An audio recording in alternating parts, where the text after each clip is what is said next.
What's up, you crazy rat bastards? Terrence Popp here with another episode of Live from the Lair. Unfortunately, Blake is away on business. He is filming a commercial for, I believe, some engineering company or something. It's not really a big deal. But it's just me tonight, and we have a guest here.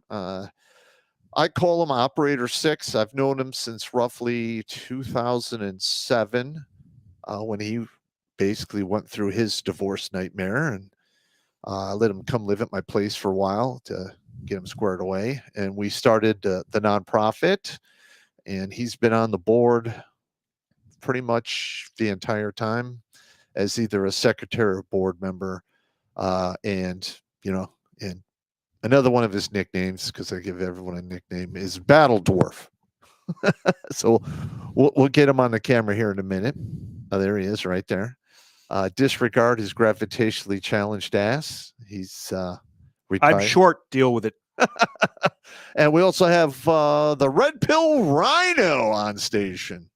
Hello. And today is going to be a call-in show. All right, gentlemen. So we're going to put the links in the chat so you guys can come in.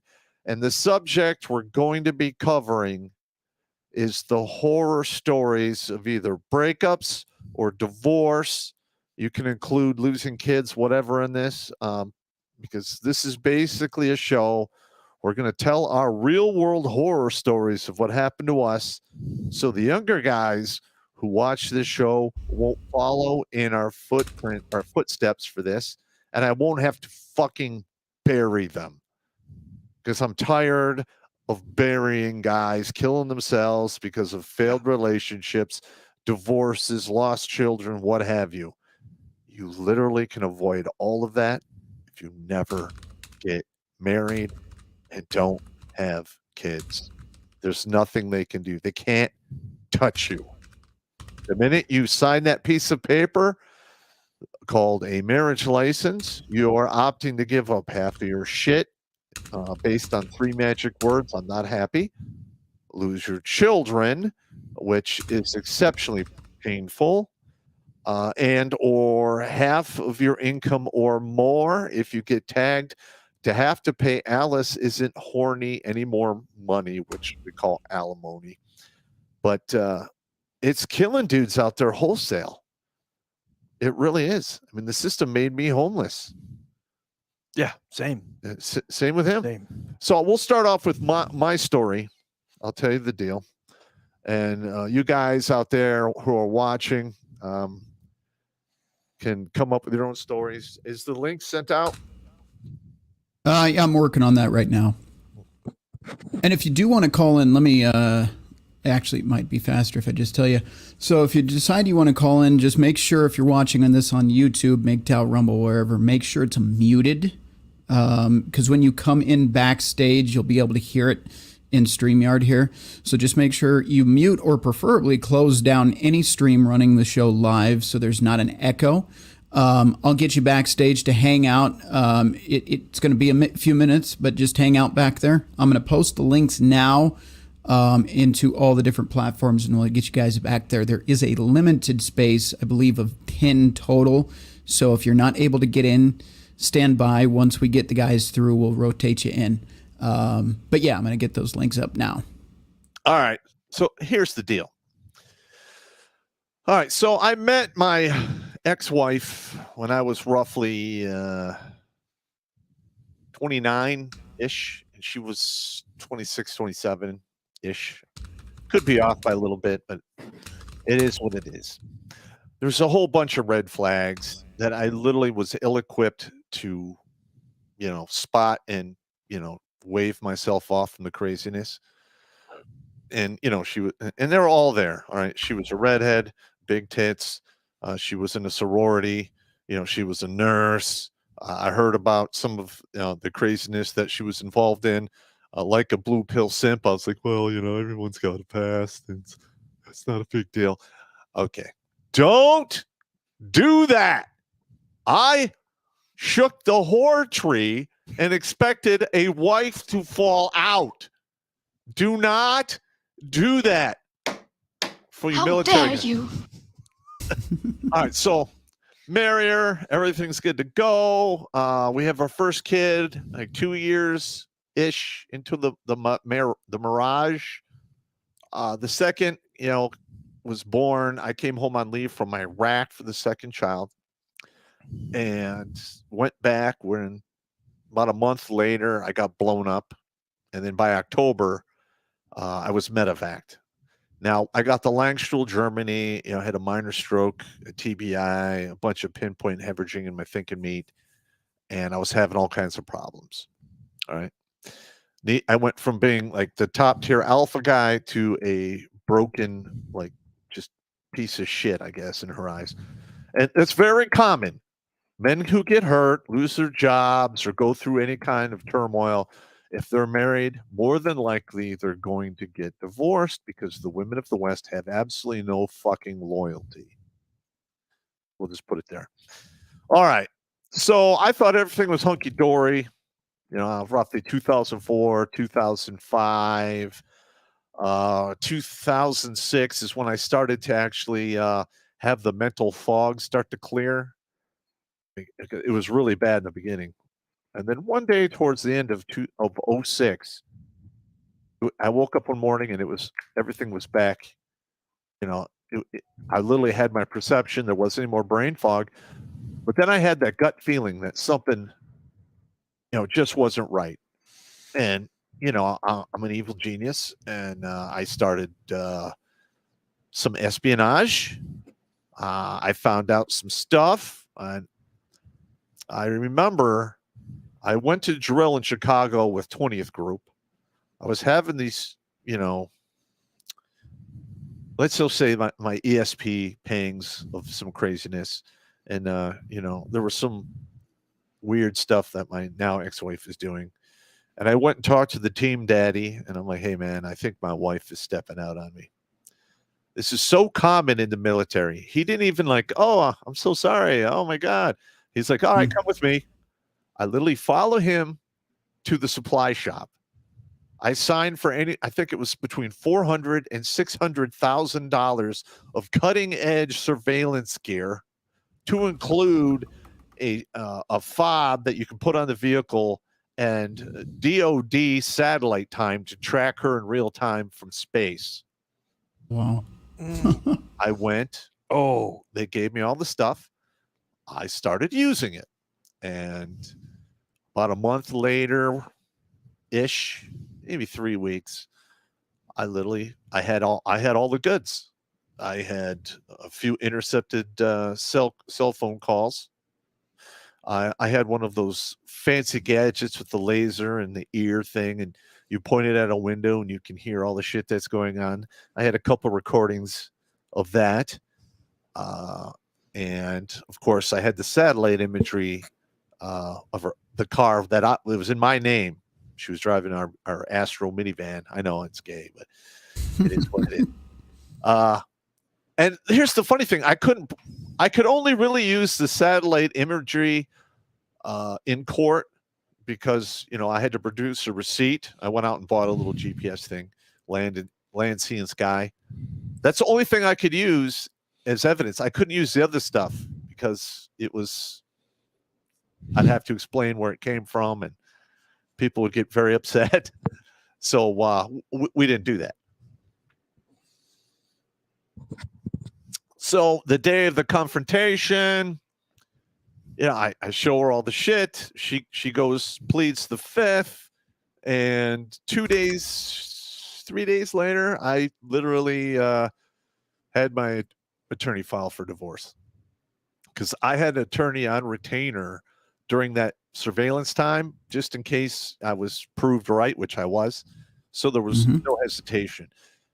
And the lucky thing for me is because I did that, my divorce paperwork was filed before hers by 15 minutes. Very good. And you can see the difference. Mine was very amicable, pay my portion of the bills, live in the house, take steps to, amicably separate. Okay. Hers was seize all of his accounts, kick him out of the house. A PPO was in there, personal protection order motion. It was literally, they were going for the goddamn jugular. And I was reading some of that paperwork, and they were referring to me as a murderer and an assassin. I was unstable. I had PTSD. They literally, her attorney pulled out all of the tricks to stumble fuck me. Yeah. Right now, they went with mine. So it was about 3 weeks later, I had to go to Fort Indiantown Gap to run some machine gun ranges and grenade launcher rangers for the CA, a couple CA companies that were going to deploy forward. And I was gone for about 3 weeks. I walk in the door. My kids are like, Daddy, My dog is gone. 6.5 year, 145-pound chocolate lab gone. And I literally, I look at my ex-wife and I'm like, where is Ranger? That's what I named him. Yeah. And she looked at me in the face, deadpan, and said the following: I told you I didn't want you living here. So she purposely killed my fucking dog so I would snap and wring her goddamn neck and she would get the auto win. I didn't fall for that. I did a 180. I walked out the door. I was gone for about 4 or 5 days to cool down. I brought up the fact that she murdered my dog to the judge. Nobody gave a shit. It was considered property. But I know if I did the same thing to her and she had a shaken piss dog and I fed it to a snake or something, I'd be in jail. And I know the dog was killed because he got 3 different stories. And we've watched enough detective flicks to know when the story changes, the outcome is never a good thing. All right, so that was unbelievably callous and heartless, merciless, in my opinion.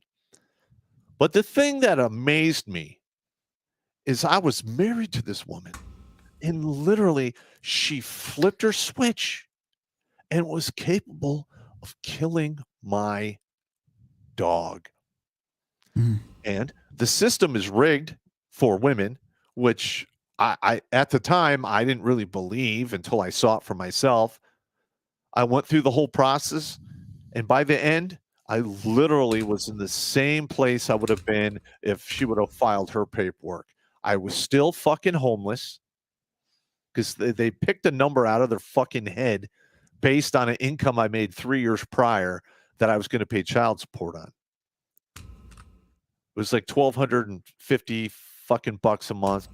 I just started a new job at Edward Jones as a financial planner.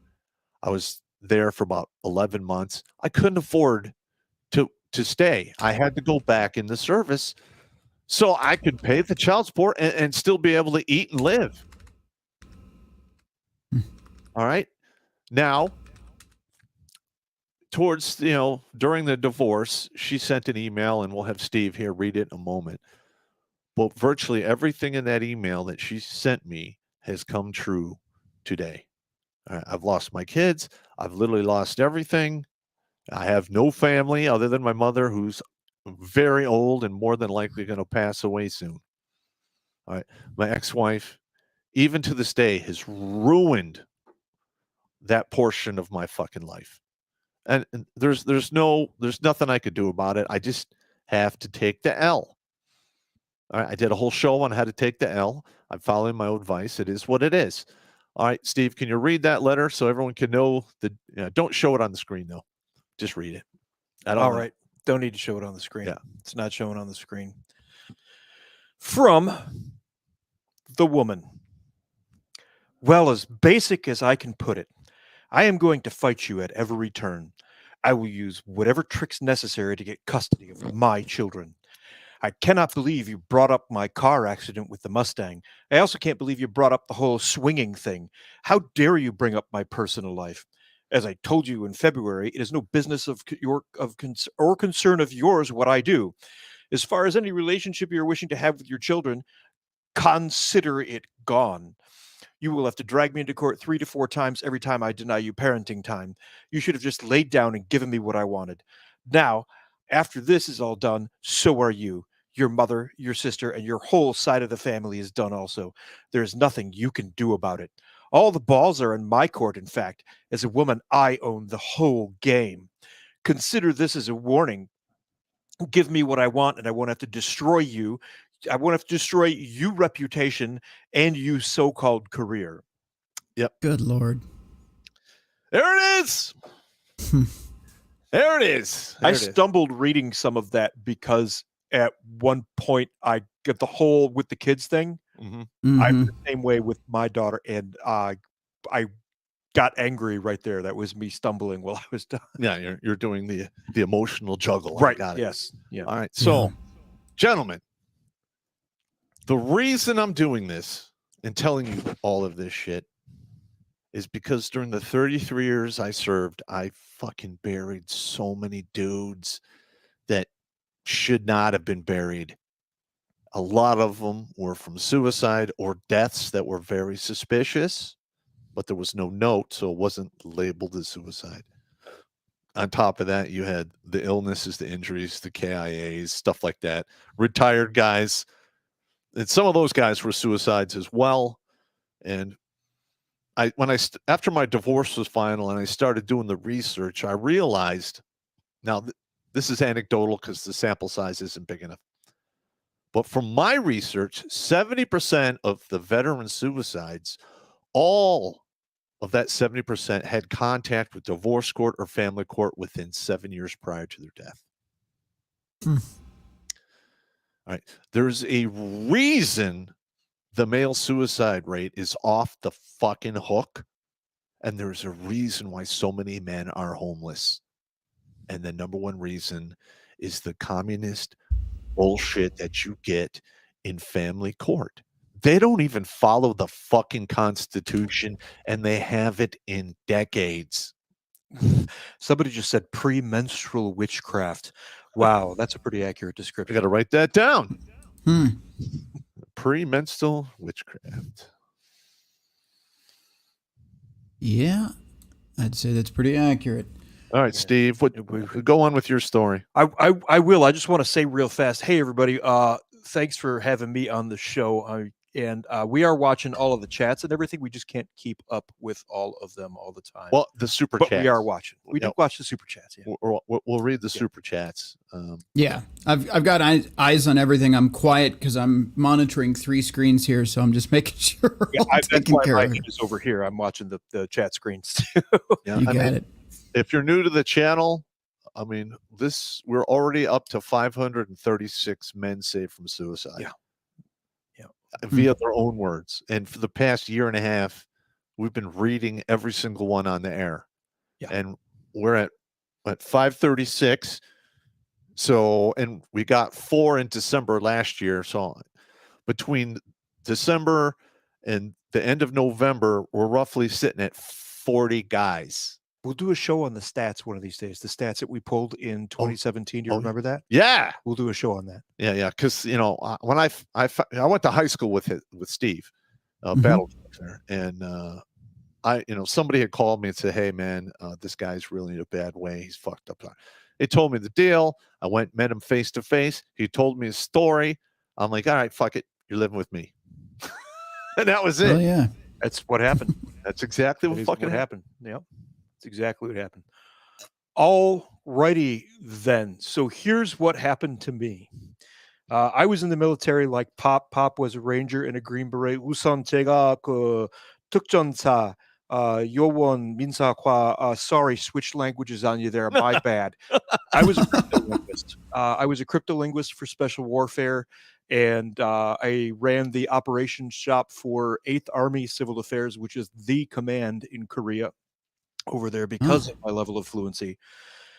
Married a Korean woman in 97 and thought I had it licked. Popp can tell you the schools that we went to is just 2.5 years long and it's millions of dollars of training they spend on us. We have top secret security clearances, the whole 9 yards. I've forgotten more shit than any of the stuff you'll see in any of the movies or anything like that. So I married this girl, and I'm happy as a clam. I got my little Korean wifey, and that's pretty normal in the language community. The brown, they call them the little brown dictionary. Those are the Filipinos. The Koreans is a different story entirely. Yeah. The week after we get back from our honeymoon, we got married in Miami. Married her at the Biltmore Hotel. I had just gotten a $40,000 bonus. My sister handmade her wedding dress on her body, took her to Florida Keys for our honeymoon, rented a Mustang ragtop. And as we were driving into Key West, we had the Beach Boys playing. So this Korean girl from the middle of nowhere in Korea gets this dream wedding and honeymoon, and everything is going great. We get back to Korea, where I was assigned at the time, working for civil affairs at 8th Army. And she promptly steals $800 plus in merchandise from the PX. Mm. Now, Not good. I'm Irish Catholic, and one, we're a bunch of superstitious drunks. But two, I made a vow. So I said, okay, you know what? We're going to work through this. We're going to figure this out. And everything was fine for a little while. And we eventually had a daughter a couple of years later. And I was heavily deployed at the time. That was right around the time 9/11 happened. And the thing with linguists is there's very few of us in the military. So we get assigned to the special forces groups or the Rangers or Marine or God knows what else. I've worked with pretty much all of the tier 1 units at one point or another. And while Popp is the pointy end of the stick, we're like the sound crew for the band. We're the guys backstage, making sure the soundboards are wired tight and making sure all the speakers are working. That's us. We don't get to do any of the cool stuff, but we get to work with them. I come back, and in my underwear drawer, I find a pair of white boxers, size 38 waist. Well, I'm 5'5", and at the time I had a 28-inch waist. I'm like, what's this? Oh, my brother came to stay with you. I just got it mixed up. That's fine. Except I know her brother is not a 38-inch waist. He's like my size. So I start paying attention, and I pull our ration control, which is when you're deployed overseas, when you're living overseas, you're only allowed so much at the PX so that people can't just black market everything out the back gate. Very popular thing to do in Korea at the time. Turns out she's black marketing thousands of dollars of goods a month. Rice and peanut butter and apples were the big ones. I don't know what that means, but there you have it. And she's black marketing all this stuff out there, and everything starts to come to a head. We're about to get reassigned. I'm done with civil affairs. I had been working at another unit that's off the books, and I was transferring to First Group in Seattle at Tacoma, Fort Lewis. I don't think it's called Fort Lewis anymore. That doesn't matter. Yeah. Anyway, I was transferring there. So I sent my daughter to my mother's in Miami so that we could pack the house up. Now, at the time, I had my wife's sister's daughter living with us, and I was putting her through schools on post so she could learn English and get a better shot at life. She was doing great. She was JROTC and everything. The three of us were going to pack up the house. I was going to take a month of leave. We were going to go to Miami. And then from there, I would go to, I think I had to go to, I don't even remember anymore, Fort Campbell for air assault, and then back to Fort Lewis. And she was going to stay in Miami for a little bit before she hooked up with us in Seattle. But she got busted again 3 different times, sneaking people onto post before we could even leave Korea. And finally, I'm like, I have a security clearance. I have a top secret security clearance. We all did. I have to divorce you. You haven't given me any choice. Yep. Well, unbeknownst to me, Army must like women like the Korean wife. Yeah. I hear you, warmonger. Monger. Anyway, she had been fucking the brigade headquarters company first sergeant the whole time. And she went crying to him when I said I wanted a divorce. And he knew that if I found out, I would make amends with him. I would straighten him out. Yep. And that is an actual code in the military. You get somebody in the command banging your wife and you find out, and nobody's going to bat an eyelash when a training accident happens. That's a real thing. Or a beatdown. Or a good beatdown. Exactly. I've seen that. Yeah. Yeah. So have I. I wasn't the first. Hell, man. I'm like number 11,000th in line or something like that. At any rate, he comes at me and she agrees to say that she's afraid that I'm going to hit her. At the time, I could bench 335. If I was going to hit her, her head would come clean off. She weighed 98 pounds soaking wet. Yeah. So he has me moved into barracks, taken out of our apartment in Seoul. Well, first of all, that's SOP most of the time. No, I know, I get that. But what happens next is the thing. Yes. Then he takes it upon himself to investigate whether or not I am actually the one who's doing the cheating. And somebody knows Pyeongtaek. That's funny. And he finds a way to bend the rules to search my computer. And I FOIA'd everything. I was an intelligence officer, for Christ's sake. I was an intelligence officer. I FOIA'd all of the documents and everything. He told them that they were suspicious in the command, that I was actually cheating on her. So he wanted to look at the computer. And then in his second statement, he says, oh, we thought he was looking at child pornography and molesting his niece. Oh, my God. And CID comes, they investigate me and all of that. And a lot of you people know, especially since you're here on Popp's show, obviously, about the GRAP program, where in the National Guard, all of those guys got dinged by CID, and now they've got an arrest for fraud in their official government file. I have one of those, yeah. Right. Well, because CID even looked at me for that stuff, I have arrest for child pornography in a federal database. And it's an administrative thing. They can't do anything about it. It wasn't even an arrest. It wasn't an arrest. They just questioned me. So with the FOIA paperwork, I could easily prove that this first sergeant had engaged in conspiracy, which is about 1 million different violations of the UCMJ. What they end up doing, because I'm FOIAing and filing congressional complaints against the command, is chaptering me out of the service for reasons of parenthood. Oh, I divorced my wife in the Korean court, and the way their courts work is first the divorce, then you settle the custody. The command hopped on that, said, oh, you're still a parent, but you're not married. You're not deployable. Out. Yep. Now I'm out of the military. I've got no job. I've got no security clearance anymore because CID screwed that to the wall. Then that first sergeant helps my ex-wife kidnap my daughter and run. And my daughter was gone for 2.5 years, and I am really struggling right now to not fucking melt down over it. Because that pain still hurts now, almost 20 years later. She ended up, I pinned her down to a court in Seattle. She got custody. She tried to do everything she could, moving around, keeping my daughter away from me. My daughter and I had a very strong bond when she was 2 years old, when she was kidnapped. And finally, Popp was there. I had just moved in at his house when my daughter shows up. My ex had abandoned her at the airport at Dallas Fort Worth and got on a plane herself and gone back to Korea. She just treated my daughter like a pet, bought her a ticket and put her on a plane at Dallas. And my daughter came to me. I ended up, of all things, with a happy ending here. And Popp was actually there to see it. Yep. Well, and I also saw the karmic payback. And the karmic payback. My daughter and I managed to get our bond back. We're still tight now. She's in her 20s. Well, how old is she? How old is she when she came back? 7. So 5 years. Yeah, that's fucked up. And then her mother doesn't talk to her at all for like 2 years. And then all of a sudden she's talking to her again. And then all of a sudden her mother calls me and says, I have cancer.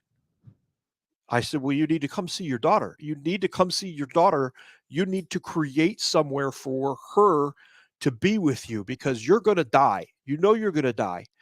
Yeah. And she still won't. She doesn't do it. She came back to the States for a minute to get some stuff and then went back to Korea. And then I get a notice from the embassy, because I still had guys there. I get the death notice through the embassy. And my little girl is 11 years old, and I have to sit her on the couch and explain to her that her mother is gone. And that's tough. That was the most hellish thing I've ever been through in my life. I would relive the divorce to not tell my daughter that her mother died. I never badmouthed my ex to my daughter, because that's her memory, and it's not my business to step on that memory. Later, when she was older, I told her the whole story. I said, here are the facts. You decide for yourself what you want to do with that. But yeah, my life is destroyed. It's 20 years later. I still have that felony arrest, and I have a hard time getting anything done at all. I'm working at about a third of the pay that I should be working at. Guys in my field, we make 150. mid 6 digits easy. Yeah. Mid 6 digits easy. I have struggled to keep a job at all for the last 20 years. I've been unemployed for 13 of the last 20 years. And that's my fucking story. Though, when you told me she had breast cancer, I did cheetah flips. Yeah, I didn't wish that on my daughter. But yeah, I get it. I was like, payback's a bitch. I was for a second there. I really was. I was like, payback is a bitch, isn't it? And yeah, we get mauled. We get absolutely fucking mauled. Though I wish he would have wrote her name in Korean and drew a red line through it and mail it to her before she died. Had I thought of that, I probably would have. We talked about it a couple of times, and I kept saying, no, got to be the bigger man. Got to be the bigger man. Got to think about my daughter. No. I listen, I am not that guy. Yeah. I am not Mr. Forgiveness and Forget guy. Yeah, that's fine. Right. I understand. So, yeah, no. I understand. And I just have to accept it. Yeah, that cheetah flips. Craven wants to know what cheetah flips are. It's jumping for joy, pretty much. Yeah.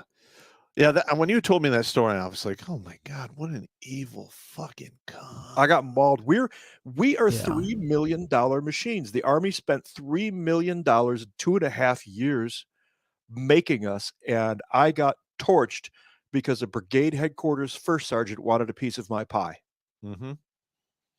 Straight up. And I've seen that hundreds of times in the military. Now, what like what is it? The military now, it used to be voluntary, and it's transitioning to the draft or conscription now.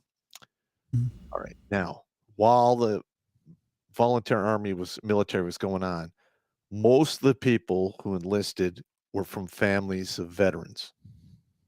All right. Now, if you keep treating these people like shit and doing things to them like they did to, Steve over there, the pool of people coming in is shrinking.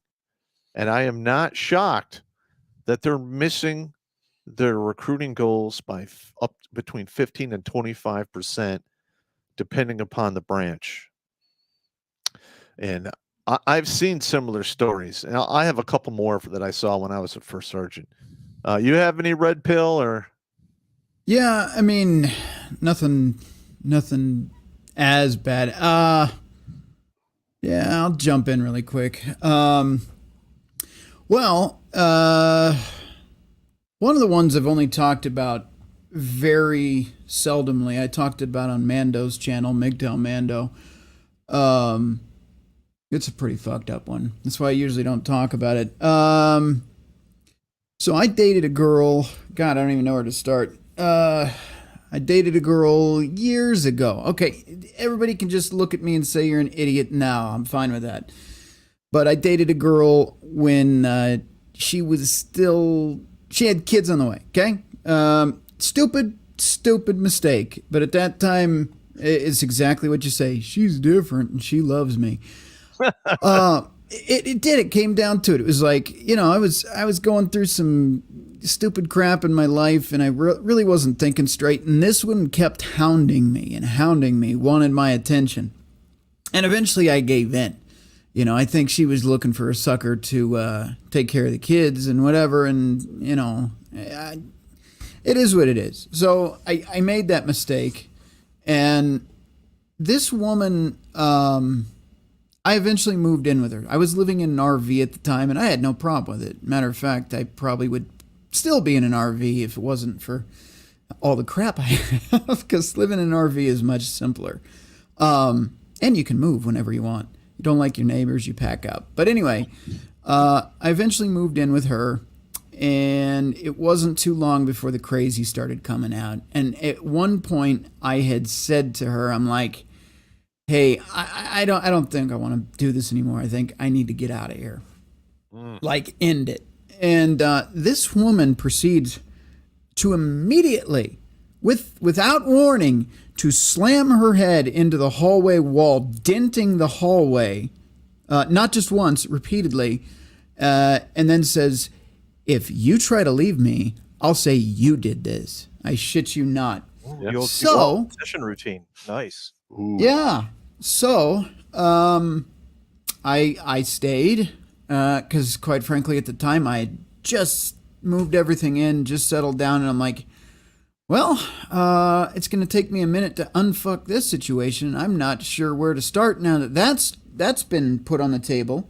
So I stayed, and there were several signs along the way that this one was out of her goddamn mind. The 2 baby daddies and 3 kids should have given that away, but I digress. Eventually, we do move up to another spot. You know, it's not as bad. I feel like maybe the crazy left. That was my mistake. And I get a new job, and I'm working a lot of overtime trying to get promoted, you know, doing the whole thing. And I get a call one night, and she flat out says, hey, you know, Sabin, this is where, if the head in the wall thing wasn't your sign to run, here it is. I'm a terrible person, is how she started off this phone call. And I said, what do you mean? You know, what the hell's going on? She said, well, took the kids to the babysitter, and DHS came, and the whole damn thing. So I said, well, come over to work. I'm still on the clock, and let's figure this out. You know, it's got to be some kind of mistake or something. Anyway, they had found injuries on these 2 kids. Oh no. Yeah. So DHS and Guardian ad litem, or whatever that's called, they all get involved, and her psychotic mom, if you think she's bad, her mom, she had claimed for years, pushed her actual biological father to suicide, and then was sleeping around with all the other men in the neighborhood. So lovely bunch that I found there. Anyway, so she ends up being charged, and like I said, there's several points where I should have run, but I didn't. So I stood beside her and said, we'll figure this out. You know, maybe it's got to be the babysitter or something happened there. You know, again, this is simp mentality, not seeing the red flags that she's willing to injure herself and her anger issues. But I digress. So a few months into this, they finally charge me because I'm living in the home. Right. And you're the Even man. though I had no contact, and at this point I had enough phone calls from the jail when she called me and statements to police that were contradicting each other.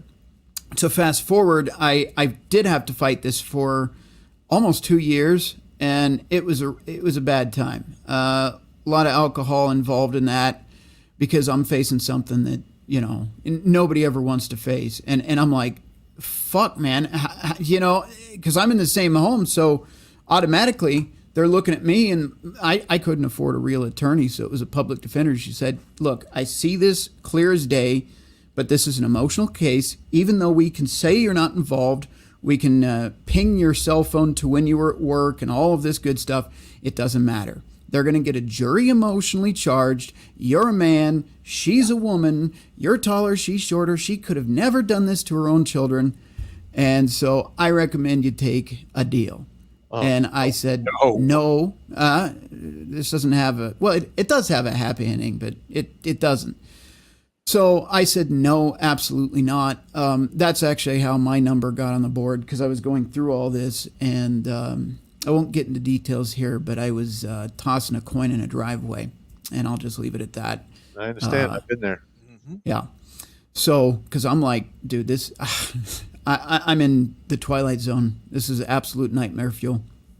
And I'm still defending her. You're not involved. We'll prove this. You know, get a medical professional. You know, whatever you got to do. And anyway, it comes down to the wire, and I'm still like, I'm not taking a deal. I'll go to trial, whatever. And all of a sudden, my keys. By the way, we're both on the lease, not just her. I'm on the lease too. My keys go missing off my nightstand. And I call her. I say, "Have you seen the keys?" No. I find out later she had taken the keys to try to lock me out of my own apartment. And she was there's some infidelity and all sorts of shit wrapped into this. Anyway, promptly after she loses the kids, I need to add this in here. a grieving mother that she was not went and did a semi-nude photo shoot because she was grieving. And I mean the weekend of her losing her kids. Oh yeah, all the red flags. So anyway, she takes the keys. I figure it out. I go to the office. I'm like, I need a new set of keys. This is bullshit. I eventually just say, fuck it, move all my stuff out and part ways. She ended up sleeping with a friend of mine. Yeah, so poor guy. I don't know if they're still together or not, but yeah, so I go through this process, and then at the very last second, she changes her story. And this whole time, she's defended. He wasn't there. He wasn't involved, you know. And then all of a sudden, you know, he was involved. He was involved because they offered her a deal. Basically, she was facing the same charges as me. They offered her probation and no time whatsoever, a slap on the wrist, and she'd get to walk away if she implicated me. So I find out that news, and my attorney says flat out, like, we can impeach her on the stand. That's fine. We have enough evidence to do that. But again, an emotional case, they're not going to believe you. And I've seen she's got years of experience. She's a public defender still. She has years of experience doing this. And she said, oh, I had a female public defender. That didn't help either. But she said flat out, 90% of the time, it doesn't matter. Circumstantial evidence. You living in the home is enough to get you a conviction. So, wow. Yeah, so it was that or some lengthy, scary time because, as you know, they stack charges and they add dozens of things to the initial to get you to plead out. That's how corrupt the system is. So I went ahead and, against my better judgment, I did take the plea on it. I regret it to this day. However, my life has improved since then. I got my shit on track, and I overcame that. But yeah, I wanted to take it to trial so damn bad, but she scared the shit out of me. So I wound up doing, you know, some probation. I got to do daycare, summer camp, as I call it. You know, you go in at night and you get out, and you go to work and you go back. That whole thing. I did that for 6 months. Wow. And that was it. But she got a slap on the wrist, like a couple years probation, no work release, no jail time, nothing, and got her kids back. So that part probably pisses me off the most. I don't know. I stopped keeping track a while ago. I imagine she's not having the best of lives, but not my problem anymore. Yeah, that's a cutaway, Popp. You don't even want to know what that went. Yeah. So that's my nightmare. Like, I'm a firm believer in karma, you know, and I'm just waiting for the day I hear the rumor that my ex-wife is a glory hole attendant. But it just hasn't happened yet. Or going blind and crazy from syphilis. That's an option. That's well, there's that. Yeah, blind and crazy from syphilis. Yeah, the Al Capone. Yeah. Yeah. But listen, gentlemen, what we're trying to tell you is this is serious fucking business. Mm-hmm. We're fucking dying from this. Yes. All right, let's get one of our guests in here. You got it. Who do we got backstage? I don't know. I've got MGTOW Mando back here. Let's get him in. How's it going tonight, man? It's going well. How do I sound to you guys? You sound pretty good, bro. A little muffled, but you're all right. Yeah. You're in a helmet. Actually, no. Right now, I'm not in my helmet. I've been fighting the snake for 3 weeks. It's clear enough. We can hear you. Take the plastic bag off of the mic first. I'll try that next time. Popp. Yeah. Up the knife hand because I violated every one of your rules with this one. Here we go. Here we go. Here, hang on before you start. Hey, Red Pill, repost the links in the chat. Yeah. Just You got it. Because it's been enough time. People might not be seeing it. You got it. All right, carry on there, Mando. Okay, this was about 10 years ago when I was stationed in Fort Campbell, Kentucky. Oh, there you go. Mm-hmm. I was a chemical warfare specialist at the time, still am technically. And I was in a recon decon company. Mm. I had gotten transferred to the Fox Reconnaissance Platoon, and about a month after I got transferred to that platoon, this attractive little blonde soldier gets assigned to the same unit. Mhm. I'm immediately smitten. Bear in Ah, mind, I'm 32 at the time, so I should not. My big head should be overpowering. But my success with women has always been garbage. So I'll let you fill in the blanks there. yeah, I got you. Well, I started hanging out with her, and it turned from a hangout / friendship to a relatively intense romantic engagement. What Now, define intense? Were you hitting pooper or what? Were you, how was this going? we were close enough that she and I had to remind ourselves that we were going to wait until marriage. Okay. Okay. Well, we're going out for about 6 to 8 months.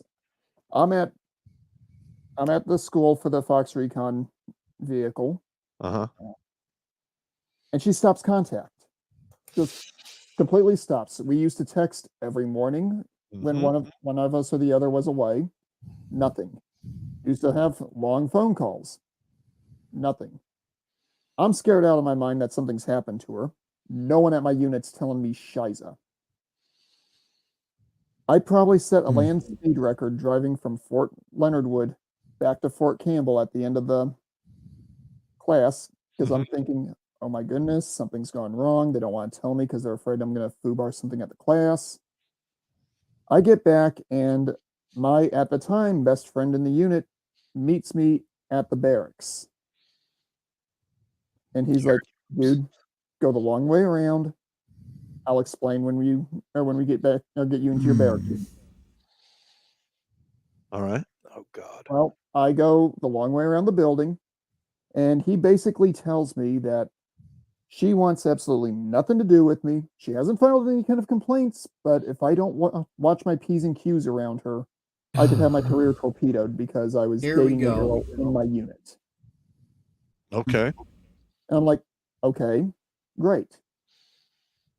I want you to go with me because I'm going to leave all of the shit she left in my barracks room or in my possession out in front of her door, and then I'm going back to my room, and I'm not going to have contact with her unless I absolutely have to for mission. Mm-hmm. But yeah, okay, cool. For the next 6 months while I'm stationed at Campbell, she is doing everything in her power to ruin my reputation and my life. Okay. It gets to the point where that best friend, he and I stopped talking to each other because he was like, I don't want to get involved in this drama between you two. So he chose her over you, though. Essentially, yeah. That's bullshit. That's not a And friend. bear in mind, we were living in a barracks that's essentially 4 long trailers stacked 3 high. I was going to go to the laundry room. I was going out the far end, walking around the building, past the CQ office, into the laundry room. Yep. And the CQ was always looking at me like, why are you doing this? I'd give them the cliff notes, and they were like, dude, that's bullshit. What year was this? Ish. That was about 10 years ago. So, See, in the old army in the 90s, we would have just reassigned one of you. Yeah. oh, A that's platoon just it. sergeant or a first sergeant would have gone, no, that's enough of this shit. You're gone.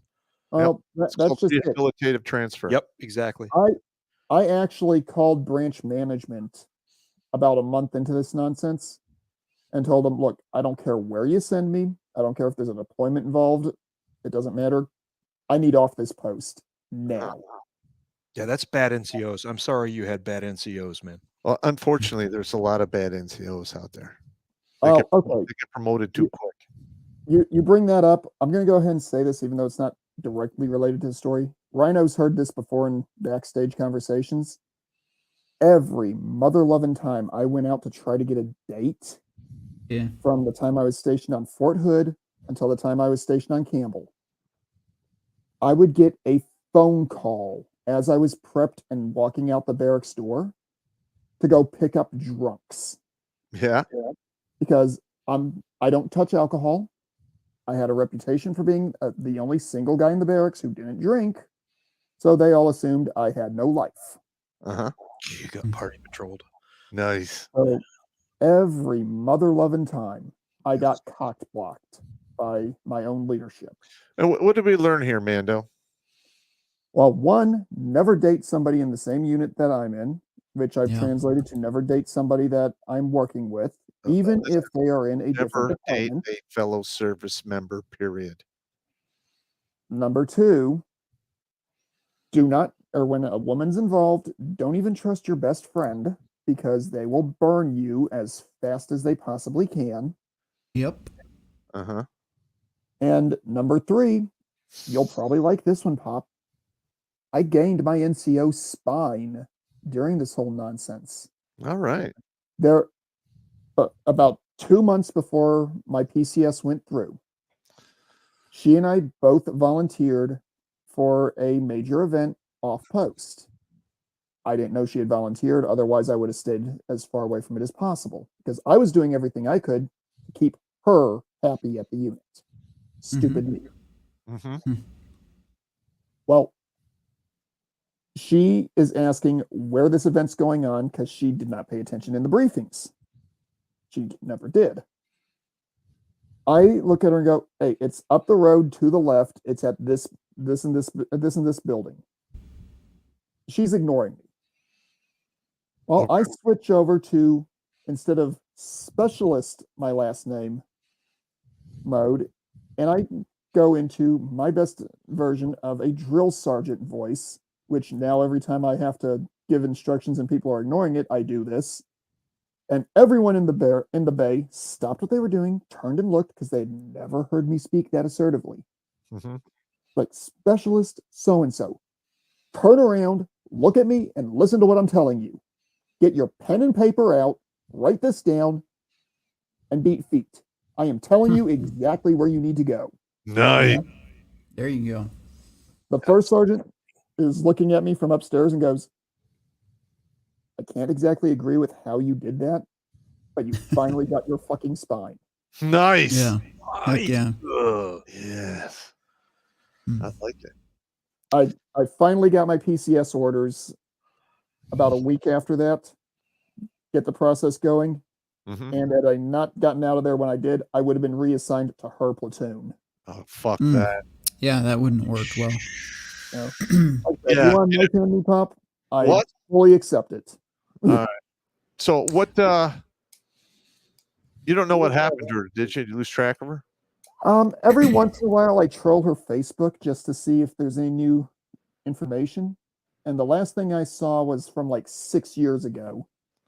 So either she stopped using Facebook or she dropped off the planet. Well, let's hope karma caught her. I always ask that because I like to find out if karma actually shows up and decides to kick somebody's. Now we have one other guy in the chat, but he's saying his device is not connected. It's yeah, we've got some issue with the mic there. Plug for a brother then. All right, yeah. Hey, Red Pill, can you bring up that Ranger Candy coffee there? Yes, I can. Yeah, bring that up. So this guy, his name is Larry, but he's only got one R in his name because his family was so poor they couldn't afford the second R. He's a second bat ranger. He was a mortarman. He did time with the Brotherhood, and now he runs a coffee company out of Florida. Ranger Candy stood up where Black Rifle went limp like a bunch of little dicks. These are good guys. I've known Larry for a long freaking time, and this is really good coffee, and y'all should buy some coffee from a fellow brother. So pick some up. Ranger Candy Coffee. Yeah, I'll probably contact him, see if he wants to do the affiliate thing. I already talked to him. He says yes. Oh, okay. Excellent. There you go, Larry. If you're listening, you got your 20-second plug. Time's up. All right, we've got somebody else backstage. What were you saying, Mando? There is one final part to this story that you being into the paranormal will really enjoy. Okay. About a month after I get back from Leonard Wood in my Seaburn class, I find sitting on the hood of my car a tiny stuffed fox. Now, several people at my unit knew I liked foxes. I was thinking, remember this. Okay, it's someone who's trying to be nice and doesn't really want to say anything. I'm not going to make a big deal about it. I take the little thing into the barracks room. Turns out to be a cursed object. Oh, shit. turns out that apparently, despite being Catholic, my sociopath ex at that point in time also practiced Egyptian blood magic. Oh, fuck, dude. Yeah. Why are you sticking your dick in crazy like this, Because man? we're drawn to crazy, especially Well, at that time. Bear in Yeah. mind, I hadn't stuck my wang anywhere at that point. Okay. It was I'd gotten to second base. That's about it. Okay. And by the time I realized what this thing was, it was about 2 to 3 months later, and I'm like, okay, I've got to do something to get rid of this thing because everything I touch is going to pieces. And Yeah. I have hardware and software in my barracks room that is failing in ways that it shouldn't be failing. Okay. Mm. Well, with the help of someone that my mom knew, I ended up sealing this thing in a mirrored box, which is now sitting at the bottom of Pomme de Terre Lake here in Southwest Missouri. All right. Nice. Nice. But I'm going to go ahead and bounce off so that when you have other guys jump in, there's an open slot for them. All right. No problem. All right.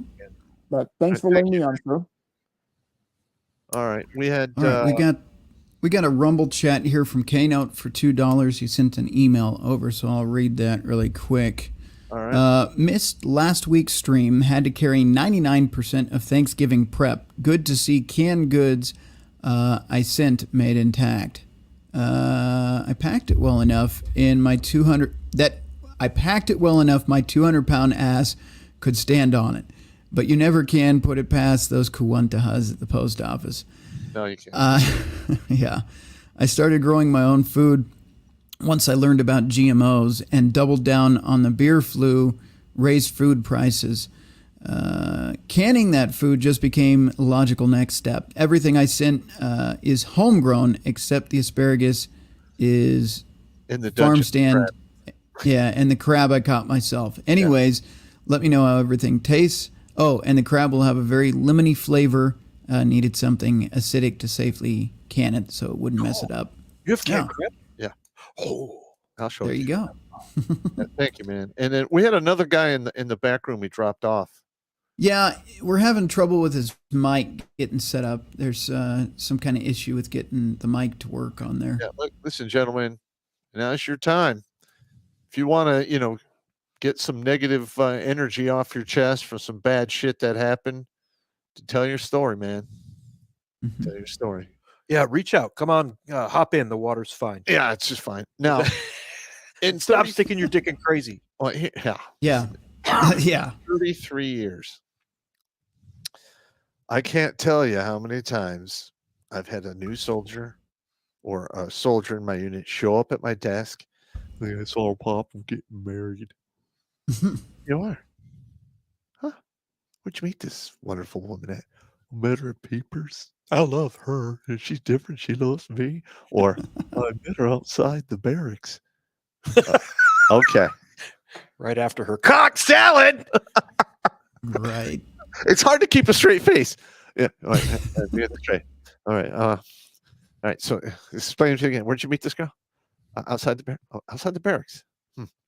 So what is a civilian doing outside the barracks on a military base? I just want to, because I think it's some of this.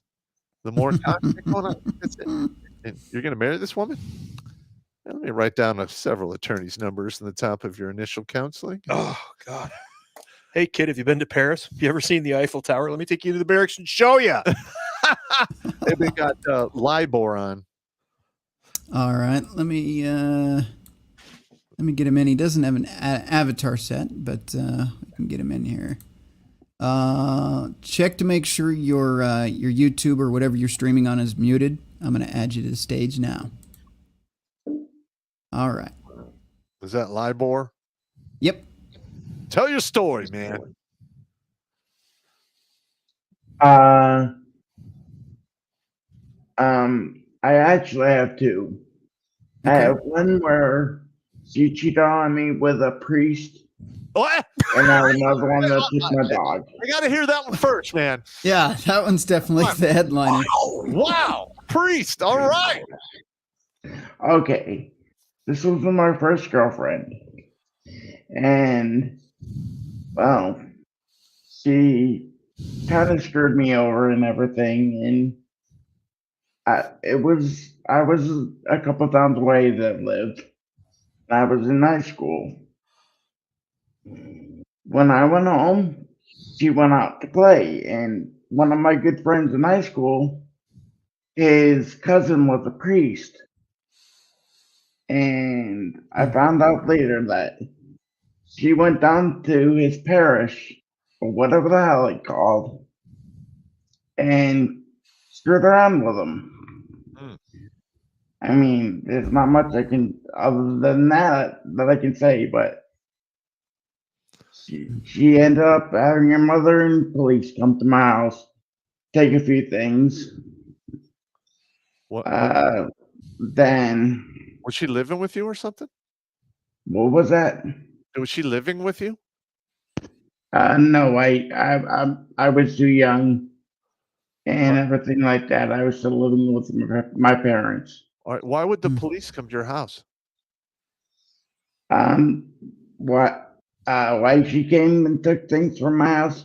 Yeah. Is because she was afraid she had put some items of hers in my care because she was afraid her grandmother would take it from her. Ah, okay. Yeah, and she came to my house and, well, let's just say I found out later she was cheating on me with other people as well. Well, typically, if they're going to cheat with one person, they're going to cheat with multiple people. Yeah. That's pretty much Yeah. it. So it is what it is. That sucks, man. Yeah, but I did find out through Facebook she has a kid from the priest. She has a kid from my best friend at that time. Uh-huh. And she has 3 other kids by 3 other baby daddies. Oh my God! And she lives alone. And she what? She lives alone. alone. So she's got 5 kids that she's got to take care of. All right. So we got Section 8, WIC, welfare, food stamps. Yeah, the whole 9 yards probably. Probably bringing in close to $9,000 a month. Probably if you go with the what was that? I did that one. What was it? Did a video on that. You did forget there was something to do with fornication trophies. Yes. Yeah. I'm trying to remember which one. I'll try and find that one. Yeah. We'll try and get some shorts off of that one. All right, we got so who's that? Libor, finish your second story and we'll get to the next guy. Yeah. When you do another one of these, I'll see if I can get on and tell my other story. All right, Libor, we're going to get another guy in here, but thank you for calling in. We really appreciate it. Thanks, man. Thank you. All right. No problem. Let's get the Red Stag in here. All right, the Red Stag, welcome to the show. Hey, it's Stag. You guys know my cop stories, so I'll go with this one. All right, so this was my ex-wife. This was like 2008, 2009. Oh yeah, sorry if you guys hear some shit in the background. It's the wife talking to the daughter-in-law. But anyway, so I get with this chick. Knew these guys from Rollins, a couple of gay guys who were friends of mine from when I was on the force. I'd met them through a call. Well, they decide to brilliantly introduce me to this chick up here in Casper, right? By then, I'm working in the oil field, and I started plumbing and doing all sorts of great shit. Well, I hook up with her, and we end up as a couple. Yeah. I move all the way up to Casper. Okay. But you and Turns the girl, out she's you're the crazy. gay guys, right? It's you and the girl, right? Not the gay guy. Yeah. It's me. It's me and the ex-wife. All right. Sorry. No, it's cool, Pop. It's cool. It's cool, bro.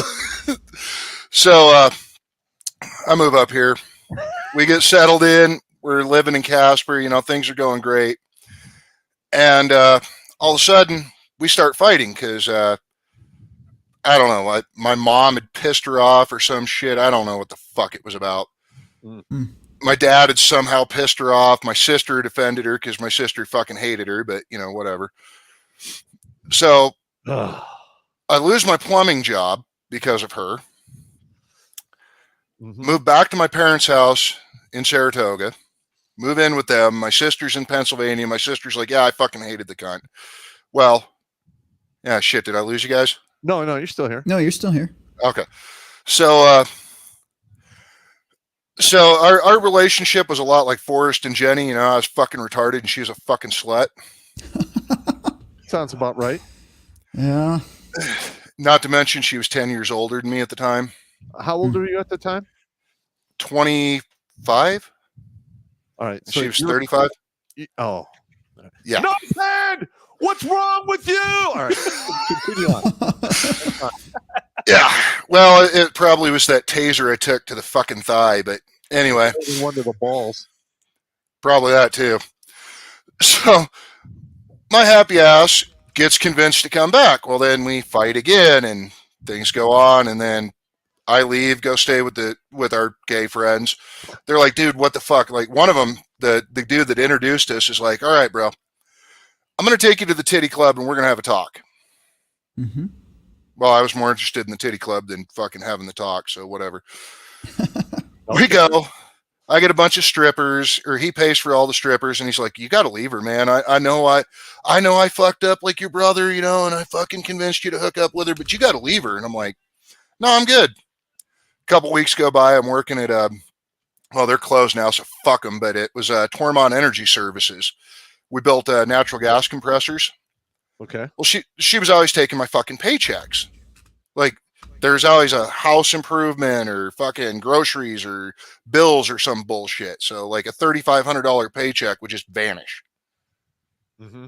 And she wouldn't fucking tell me where the money went. There was no evidence, and I was always asking. So I'd switch bank accounts and then, like a dumbass, give her access to it again. Oh my God!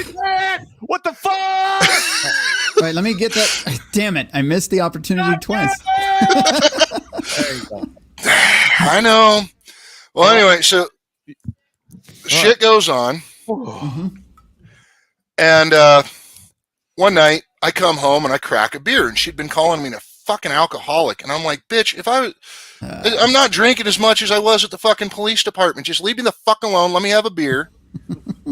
And this coffee cup whips past my head and hits the fucking wall. Hell no. And I turn around and I'm like, what the fuck are you doing? You weigh like 110 pounds. Don't fuck with me. I turn around to walk back into the living room. Donk. And the stupid bitch pulled a butcher knife on me. Oh, shit. Oh, shit. Okay. I hear her feet coming up behind me, and I turn around, and police academy, the instincts kick in. I grab her wrist, I twist it, disarm her. Arm goes behind her back, legs go out from underneath her, and I put her on the couch. And I'm holding her in an arm bar. My knee is, instinct says put it between her shoulder blades. And I'm like, no, I'm not going to fucking do it. Hold her down there in a wrist lock. And she's like arguing with me. And I'm like, look, are we fucking done here? And she's like, yeah, we're fucking done. All right. So I haul ass out. And I'm like, yeah, fuck it. I'm going to the bar. I'm going down to the Beacon, which is like a mile from the house. So I go to the fucking cowboy bar, the Beacon in Mills. Mm-hmm. And I'm drinking, and my gay friend calls me up. He's like, hey, dude, something going on at your house? I'm like, what the fuck are you talking about? He's like, 2 Natrona County Sheriff's deputies just hauled ass up to your house. Cherries and berries. So I leave the bar, not thinking, and haul ass back to the house, and there's a male corporal and a tiny little female corporal, and the ex-wife is going fucking on and on and on about how I fucking abused her and fucking all that shit. And her mom is also a fucking bailiff for the sheriff's office. Oh, yeah, you're fucked. Oh, no. This is where the beauty comes in. So I start telling my side of the whole thing. And they run my ID, you know, and obviously my jacket pops up, and corporal's like, okay, so show me what happened. I'm like, can I demonstrate on your female deputy? And I tell her to charge me like she's got a knife. Mm-hmm. And I put her against the side of the fucking pickup, and I'm like, this is all I fucking did to her. Like, disarmed her, and I'm like, look, I can tell you where the knife is. I can literally walk in. She's like, well, you can't go. We'll go in and look. Female deputy walks in, finds the fucking knife, confronts her about it. And she's like, well, I had to defend myself.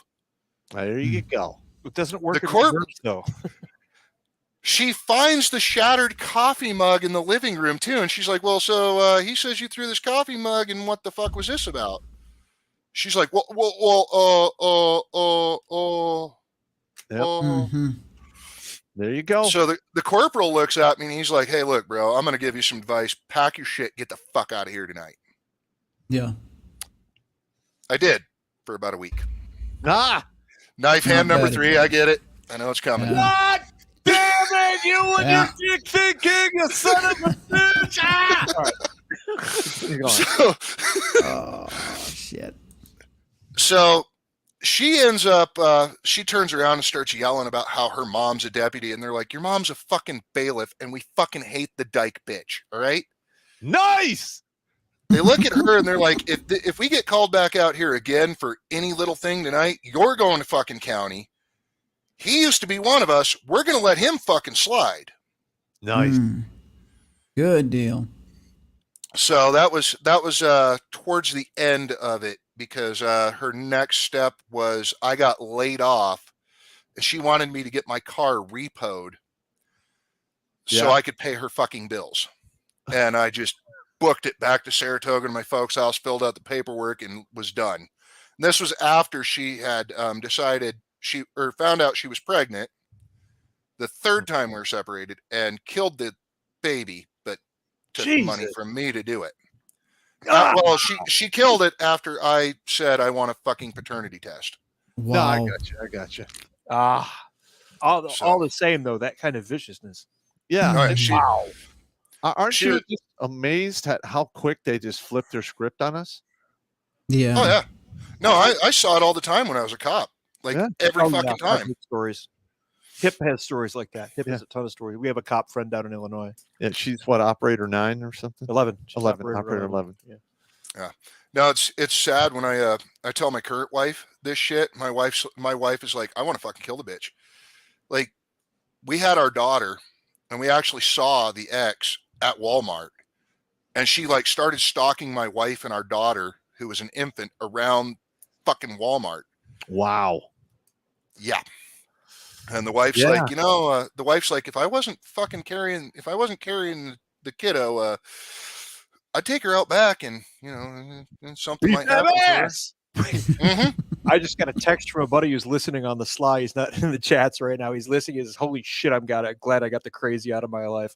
Yeah. Holy shit, the stuff that I'm Yeah. hearing. Yeah. Well, I got to be honest with you guys. My wife right now is fucking crazy, but it's the fucking Indian in her, and I just blame that. So Yeah, but it's got to be the right kind of crazy. All right, Mine's hang on. crazy too, but I love her. All right. How long have you Yeah. been married to the second one? 13 years. 7, 13, 21, 24. So you made it through your second review. You have 2 more to go. Yeah, I know. All right. I'm screwed. All right, Stag, let's get another guy in here. Let's get Crazy Uncle. He's been waiting for a while. Then we'll do the Trucking Nomad, and then Corn Slinger Hillbilly. All right. Let's go ahead and add Crazy Uncle in. Come on, Crazy Get the Uncle. corner. Hey, everybody. It is the Crazy Uncle. I'm back. Am I coming in? Yeah, Yeah. you're good. Yeah, good. you're coming in fine. Okay, cool. I don't have to mess with this. I hate the fact I got to hang the microphone like this, but if I put it down and face up, it's like Popp with a beer bottle. Doesn't look right. That's a well-known microphone, man. That's a well-known black That's what she said. microphone right in your face. Yeah, fun. Anyways, I know we've had a few folks that have been a little, shall we say, lethargic in the way they've been presenting their stuff. So I actually took notes so I could actually knock this out really quick. All right. Since I didn't actually have a wife, yes, I dodged that bullet a little bit. And so I didn't have some of the bad stuff you guys did. But unfortunately, just like the rest of you, I got to see it. So I'm going to talk about 2 real quick. A buddy of mine, he was my best friend, medic I got deployed with. He got married within a month of our deployment. Yikes. And he knocked her up. Wow. Yeah. How old was this guy? He was early 20s, How old 21, was she? 22. She was about the same age. So 22, 23. Yep. God damn it, there's no goalie. The defensemen are in the penalty box serving majors. It is a 5-on-3 fucking game. What the fuck? Holy shit. I'm sorry. I had to throw that in Hey, there. it's all good because here's the thing. He actually wanted the kid.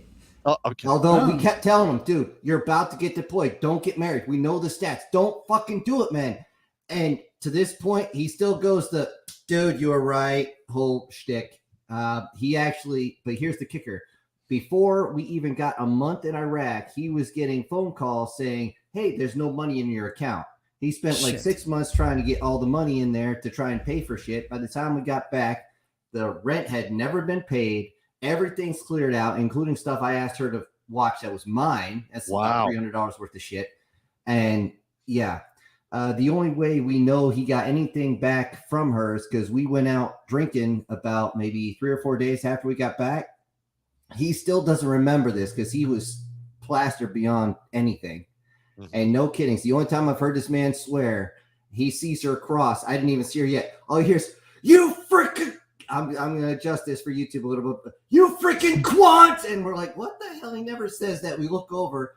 There's her. There's like 3 of her friends. Next thing you know, it's a bum rush right across the street, like flying tackles and everything. We're taking them all down. And they fell down the stairs a few times. Yeah. So, that's as close as I know that we got to a little bit of payback on that. Well, I mean, I call that treatment the tumbleweed experience. Because literally you come home, everything's cleaned out. There's nothing but tumbleweeds blowing around. Yeah. Mm-hmm. It happened all the time. Yeah, I've seen that happen a couple of times too. All the time. Yeah. And here's the kicker. He's married again. Both nodding their assent on that one there. I could see you guys. Yeah. He's married again, but this time he actually got a good one. And she actually took the nickname we gave him and she put it on her lower back. And to this day, she still laughs about that. So anyway, time for number 2. And this one is a little bit on the hang on a minute. Are you a drill sergeant? You are a drill sergeant, right? Yes, I am. That's why I put that there. So people actually know, yes, I was an actual drill sergeant, 161 in South Carolina. So if anybody doesn't think so, you can kiss the darkest part of my ass repeatedly. So yes, I do know what I'm fucking Relax, talking Jackson. About. Yeah, but not for me. Yeah. I was one of the drill sergeants who actually gave a shit. 94, I went through there. Yeah. A little before my time, just a little. Just a little bit. I think I had just got in freshman year of high school. All right, continue with your second story there, Wild Man. Okay, and this is for one of the guys. I also deployed with him, but I deployed with him out of Fort Hood. And unfortunately, again, he got divorced when he was actually over there. She sent the paperwork over. Thankfully, they didn't have any kids that I know of. But that, oh my God, what really gets me is the fact that he didn't make it back. IED got him. Oh, so he had to go through one of the worst experiences while deployed and still not make it back. So, all right, did he his got wife one get his SGLI? Here's to him. Here you go, brother. Yep. She got that, but she actually had the gall to actually, when we got back, to beat her fists on my chest saying, you were supposed to bring him back. I'm like, bitch, you were going to divorce him. But I was too flabbergasted to actually say it.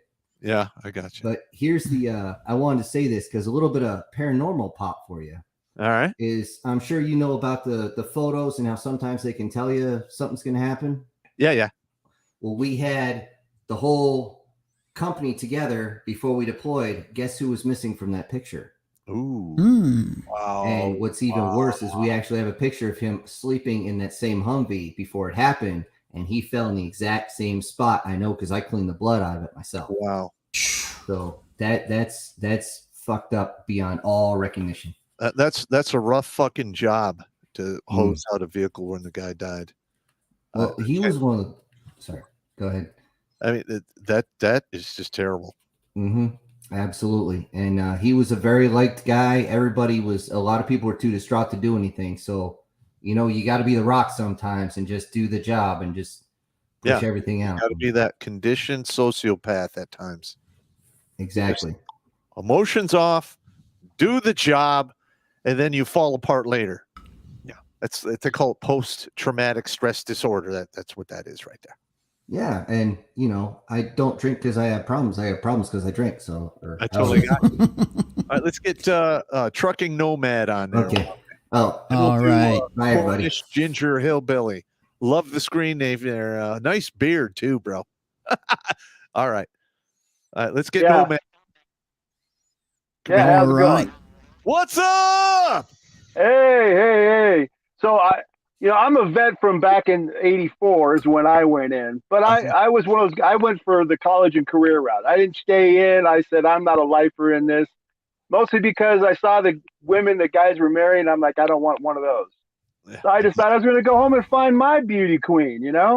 I did the same thing, man. You didn't want a Fayetteville special? No, definitely not. So I went home and I was going to college and I met the woman of my dreams. I thought, we were married for 13 years. That bullshit, because it never fucking works. Exactly. Well, we were married for 13 years and had 3 kids. I thought everything was going great till the day we had problems. Everyone fights, everyone has issues. When I did come home and the house was empty, I was like, "What happened?" But that's your second review. Tumbleweed. It was terrible. But see, I didn't learn from that one. No, I had to go for a number 2. Oh no! About a year and a half later, I'm like, "Well, I got 3 kids, and this girl's got 3 kids, so we're gonna have to be." Hang on a minute. I'm gonna have to yell at you. Here it comes. All right, hang on. 13 years. You are aware of the time it takes to recover from that. It's literally what is it? 3 months per year you're married, or maybe 6 months per. So you should not have actually been shopping for more pussy until 5 years had passed by. But you go right up there for the fucking Kmart Blue Light Special and pick up another piece of sour mash. All right? That's fucked up. It is.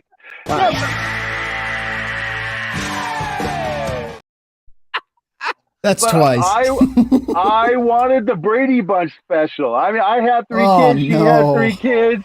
This is going to be the Brady Bunch special. It's going to be great. Oh, God. It was a freaking nightmare. Yep. Only lasted 2 years. So I was like, well, okay, but I learned how to pull the ripcord finally. I didn't stay till the end when everything was gone. I was the one who beat feet because I realized you got to always have an option B. When I divorced, when the divorce was final with my first wife and everything else, I'm looking around. I got nothing. I'm like, where am I going to live? I got a motorhome and I had an RV. So I never got rid of the RV. I still have it because that was always like, I could pull the ripcord and I had a landing site. So it was always okay. And that I will say to anybody, if you don't have a landing site, get one because you're going to need to fall somewhere when you finally bail on the relationship. Yep. All right, man. Well, thanks for letting us know, man. And then glad you're watching the show there, Nomad. Right on, guys. You all have a good evening now. Hey, have a good one. All right, you too. Bring in Ginger Hillbilly. Ginger Hillbilly. It's his turn. All right. He's been patient. Welcome. Are you smoking Mary Jane? Hello. Good evening. Good evening. Can you hear me? Yeah, we can hear you. We can hear you. So what's the story there, Hillbilly? Are you Good evening. Can you hear me? Yeah, A we little can bit of hear you. Still latency working? here. Yeah, we got Yeah, you. it's working. Just a little bit of delay. Oh, well. Are you actually in Cornwall? Well, our friend who was on a minute ago said 13 years. I did 17 years of some hellhole. By the way,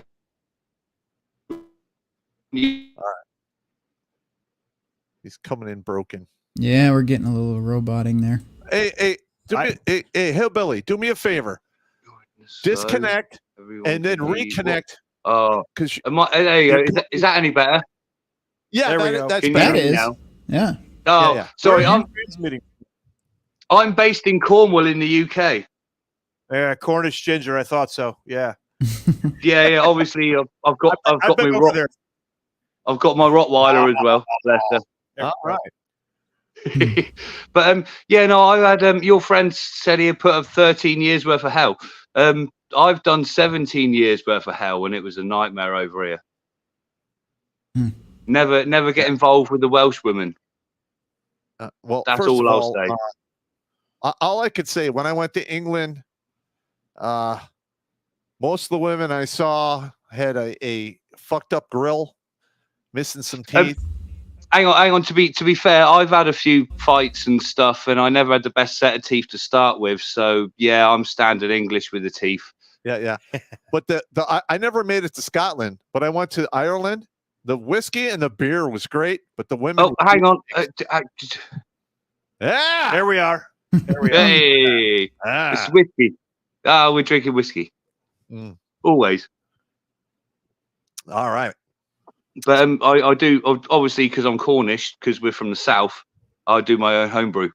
Okay. There you are. Oh shit, that's awesome. There you are. And to be fair, my beard's quite small right now. In the years gone by, my beard was like down here. All right. And the hair is very small because the hair was down past my belt. That's what she said. That's Plus, I'm trying to keep the women away from me. They're dangerous. Yeah, they are. Especially the blonde ones. What happened to you, man? What happened to you? I know England is rough on dudes. So well, I had a hectic 17-year relationship with some crazy ass Swansea Welsh bird, and that was horrible because she said she got raped, had some kid, thought it was mine, wasn't in the end, and you try and bring it all up. Then the social services over here, but like the kids services come in, take it all away, rob you all. It's all fucking horrific. And then you move on from that, and then you discover that all of them are just as fucking crazy, if not just even worse. Yeah, they're worse. I almost married a girl from Halesowen. Oh God, just south of Birmingham. No. Hang on, whoa. That's quite north for here. That's like. Sure. I know. As far as you're concerned, I'm like Florida or Texas. To be fair, I'm probably Texas in your world. We have plenty of guns and things, and we live the hillbilly life. It's great. Yeah, it's fantastic. All right, hillbilly, is that it? Yeah. There's lots of emails to come. To be fair, because my trials and tributes after getting rid of that long bird have been really interesting, and since getting rid of her, I've followed you ridiculously. And you, to be fair, might as well add my number to your board because. Even recently, I've been struggling, my friend, and you've been there for me, and I cannot fault you enough. Well, for me, hey, hillbilly, for us to give you a number, please write your story and email it to us. Yeah, because we're already north of 500, and at some point, somebody's going to catch on to it and think we're lying and stuff. If anyone can recommend a good like audio type thing, because like yourself, I'm very dyslexic. So if there's anything that you can recommend to help me write a prolonged email, then that's great because I've got some very good English stories to tell you. Listen, we'll do Popp here. We'll do one better. Guess who edits Popp's writing? Oh, go on. This fat fucking dwarf right here. I edit his writing. Hey, I have a fat friend, dwarf friend as well. We all need them. There you go. You write what you're going to write, and I'll edit it out for you. That's fine. All right. Well, I'll try. I'm very punctual, but my spelling's shit. So that's fine. I speak Popp. Yeah. Yeah. Good. Well, I will do my best because I've got a lot of English stories for you guys. All right. Perfect. And please share the channel with your friends. Yeah. I want to save more. I have been converting guys over here as much as I can because Jesus Christ, it's a real factor. It's horrible. It's scary, and these women are dangerous, man. Even my best friend he had a woman that he got with, and I was like, nah, she's dangerous. And then she's in the long run, he's had a kid with her 2 years later, just to get rid of him because he's also he's my best friend, but he's also a total narcissist. He's a wanker. But she accused him of rape, fucking running through the mill, did all. It was horrific. I've got a whole batch of stories from me and all the boys, and England's just as bad as the UK, if not worse. Yeah, it is. It's actually a little worse. So, hillbilly, we're running short on time, so we're gonna appreciate your time. See you later on. Yeah, send us those emails. And we got Philip Oliver Holes, if he could come on, and then we have Hip. And then from there, that we'll call it a night. We'll cover super chats, and then we'll wind it down. Okay. All right. Nice. Welcome. Let them see that poster. Hey guys, how y'all doing? Doing good, Wild Man. Tell your story. What's up? All right, so I got one real quick one and one that's a little bit longer. Okay. Real quick, the first one, I was engaged to this girl, and I've been military 12 years now, and had to go away for some training. Long story short, find out that she was cheating on me. Somehow it was my fault. No, no way. Yeah, I went to camp. I went to Camp Grayling. And the guy that she was talking to messaged me saying, George, I think you should see these things. I was like, oh. And when I confronted her, she was freaking out on me like, oh, my God, how'd you find this out? I swear to God. I was like, bro, I called her mom and her mom goes, what the fuck did you do to like her? How dare you? Yeah. And her mom goes, what the fuck did you do to George? She goes, well, he found out I was cheating. She goes, you stupid bitch, and hung up on her. Yes, so her mom was cool. So the long one, I was in a relationship with this girl. Things were going good, and at one point, it didn't go good no more. She was abusive, and when I say abusive, like she would physically hit me, scream at me, and belittle me. I don't have a college degree, so she told me I'm a fucking moron. She called me. Yeah, she called me the R word. I have a sister with Down syndrome, so I don't use it. But yeah. So she was like, "Oh, you're the R word, this, that, and the other." And I'm like, "So wait, your father's paying for your college, but I'm the piece of shit because I joined the military and I took the easy way out." And she said, "Yeah." So, anyways, she's a can't understand normal thinker. All right. Fast forward a little bit, and there came a night where she got drunk and started screaming at me. And when I say she was beating the shit out of me, she was punching me left, right, throwing things at me. And I wasn't going to hit her back. I was trying to be the bigger man and everything. And it just continuously escalated. I thought maybe, things would settle down. I was wrong. She did it again on probably 7 or 8 different occasions, would just swing on me, hit me, scream at me. And at one point in my life, I won't lie to you guys, I was thinking about offing it because I thought maybe there was something wrong with me. And I had a Chief Warrant Officer 3 message me because he saw my post on Facebook about something being wrong. And I call him Pops because he's like a father to me. So I got 2 Popses now. I got Terrence and I got Chief Hill.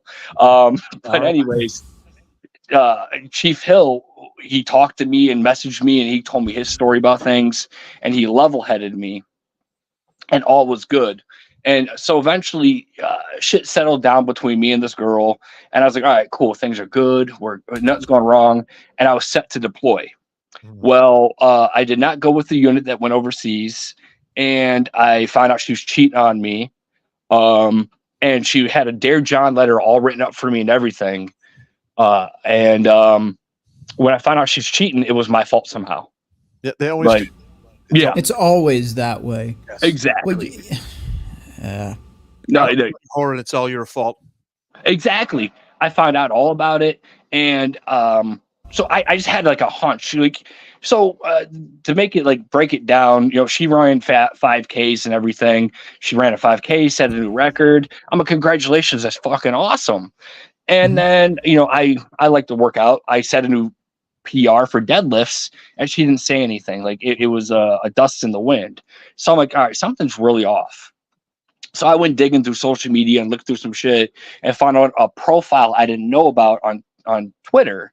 And I found out she was dating another guy and cheating behind my back and the whole nine. And when I found out, I said, she screamed at me saying, this is all your fault. You brought this upon yourself. I says, wait, how is this my fault that I found out you were cheating?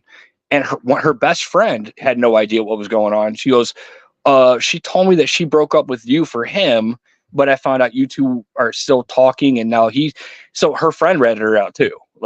So whatever happened to her? Did you keep tabs on her at all? Yeah, she She lives at her sister's, has no life, working a dead end job, overweight, just got arrested for an OVI not too long ago. Yeah. Nice. Yeah. Yes. Karma. OVI. Yeah. The DUI. Exactly, gentlemen. So I'm moved on to bigger, better things now. But like, when people say that women aren't abusive, like, Out of their fucking mind. yes, like I said, her sister walked in on her punching the shit out of me, and she grabbed her sister and threw her into the wall too. And her sister was like, "Are you fucking crazy?" And I avoided it. There was one time I did retaliate. It was in my apartment. She was being a total bitch and swung on me. I caught the punch. I crossed her arms. I walked her to my door and said, "Get the hell out of my apartment. I'm going to grab your things and go." So she walked back into my room and just proceeded to fight with me. So I threw her down. I put her in a hold. And I dropped an elbow across her lower back. And she starts screaming bloody murder. And I go, "Look, time out here." I finally get her to shut the hell up. And I go, you have a degree in athletic training. If you have a record, you can't work with kids. This is my apartment. I have a military background. Who the hell do you think they're going to believe here? This is my place, my city, and everything. And she goes, "Oh," and she shut up instantly, But anyways, yeah, so somehow it was all my fault that I caught her cheating. Yep. I almost went to the lengths. I dodged a fucking bullet here. I almost asked her to marry me. Yes. Oh, yeah. shit. Partial knife. So she's a big University of Michigan fan, and my plan was to take her up to U of M at the damn big house and ask. And I found out all these bullets, and it was like Neo in the Matrix. I dodged every single one of them. Good for you. Thank you. So now, like I said, she's working a dead-end job. Just had the OVI. She's bitching about everything. I'm cool. Her sister's cool. Me and her sister are friends. And her sister will tell me all about her shit. And I just giggle, like, the same girl that told me I'm a piece of shit for not having a college degree when I have a CDL. My MOS in the Army was an 88 Mike. Yeah. So I have a CDL in the state of Ohio. I was making good. I'm laid off right now because I do construction. But my point is I was making 3 times as much as her without a degree, and she's telling me I'm a piece of shit for it. And I'm back in college now. I'm going for my nursing degree and the whole 9, so she can kiss an ass and everything. But don't do that. Yeah. Contractors need people bad. I can hook you up with 3 different contractors right now. Oh, absolutely. I mean, all right. Pops has my information. He knows who Philip Oliver Holes is. Hey, we got to get the last person on here. Then we got to do the super chats there. Yes, sir. I'm saluting off. You guys have a good night. All right, let's get All right, you too. Yep. All right, we'll get Hip on. I got to bring you on, Hip. We know Hip. There she is. What's up? I don't know if I can give my standard answer to that one, but I'll say, yeah, just fill in the blank from past conversations. Anyway, I was going to tell you, it's 7. I'm 7. I mean, I'm operator 7. Oh, yeah. Oh, I thought you were 11. Now she's 7-Eleven. That's it. You're operator 7-Eleven. If you say anything about being open 24 hours, I'm going to throat punch you. But you were a tank mechanic, so. Turret rat. And I was also a cop, and I'm retarded from the Army. I mean, retired. But yeah, you get the joke. And for all those guys out there listening to these horror stories, you cannot appreciate the depth and the well of evilness that these women can do. One of my favorite things to arrest was a pissed off woman, because I can't go to jail. Really? Click, bitch. Bitch, write that down, Pop. Going in the book. click, bitch. And yeah, they got it. And especially if it was on a Friday, because they'd have to wait till Monday to see the judge. Oh, yeah. Yeah. That's a bummer. Yeah, it sucked especially if it was a holiday weekend. Then they're looking at maybe 4 or 5 days. So you were a cop for a long damn time. Give us one really seriously quality story. I I'll give you a funny one. Do it. Okay, there was this church, Wesleyan church, that it was notorious for having an open door. So you got to search the building. It had been broke into a few times. Call sign was Victor 24, going out on open door at Wesleyan church. They're like, 10th floor. And my partner, he's like, Victor 14, I'll be at the community center. It was like 250 meters. Like, awesome. I got backup if I need it. So go in, L-shaped church, and the door's on the congregation area side. So I'm going there, got the Glock 21 in this hand and the flashlight in the other, because that's how you're taught. And I'm behind the corner, just like we're taught. And I clear the congregation area, and then there's the little hallway. And I'm behind the corner, going around, and I jump just like this. Jesus Christ. And that's when I learned why you have your finger index when you're searching buildings. There was, unknowns to me, there was this small alcove. And in this alcove was a life-size statue of Jesus Christ. Got ya, Dressed in robes with his arms outstretched. Oh, and Italians in the Napa region grew hair specifically for Jesus statues. So he's got real hair, real sideburns, real mustache. All right. It's 2:00 in the morning. I'm searching this empty building, and then clear the kitchen, go downstairs, clear all the classrooms, choir rooms, nursery rooms, all that. Now I'm coming back up the stairs. I'm going around the corner, and I get to the top of the stairs. I'm like, all right, Jesus was there when I went down.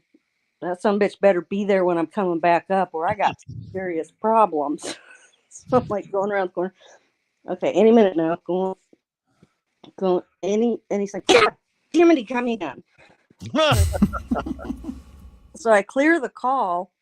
I'm like, yeah, Victor 24, buildings clear 10-8, which was 10 codes are not universal. So 10-8 was, we're available for the next call. Yeah. My partner, lovely man he is, solid guy. He's laughing. He's Victor 14 to 24, meet me at the community center. Yeah, 10-4. So we parked car to car because, well, that's just how you do it.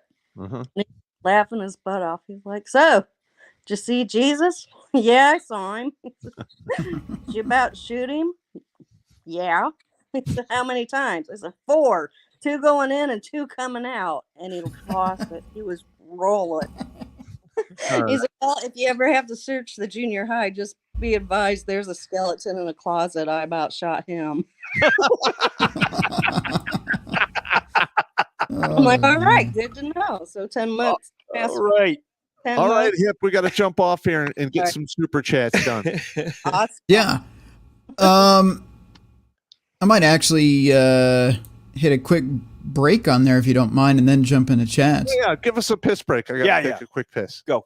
All right, and then there is this Sarge thing that Gendai 351 sent in. It's just a quick clip, takes like 10 seconds here. No problem. To quote Friedrich Nietzsche, the true man wants 2 things, danger and play. For that reason, he wants woman as the most dangerous plaything. Yeah, and that's actually a deep fake. He's getting pretty good at those. So, all right, man, hit the piss break. I got to go hit the toilet. You got it. We'll be back in 5 minutes.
right. So All quick heads up. We're not on New Tech. We are, but we're still on YouTube as well. I could have hit the shorter button, but we're not covering anything crazy. These are just crazy fucking psycho ex-wife girlfriend stories. So other than profanity, there's really nothing to really have to jump to alt tech. These are all true stories. All this stuff has actually happened. Fuck that ass. Oh.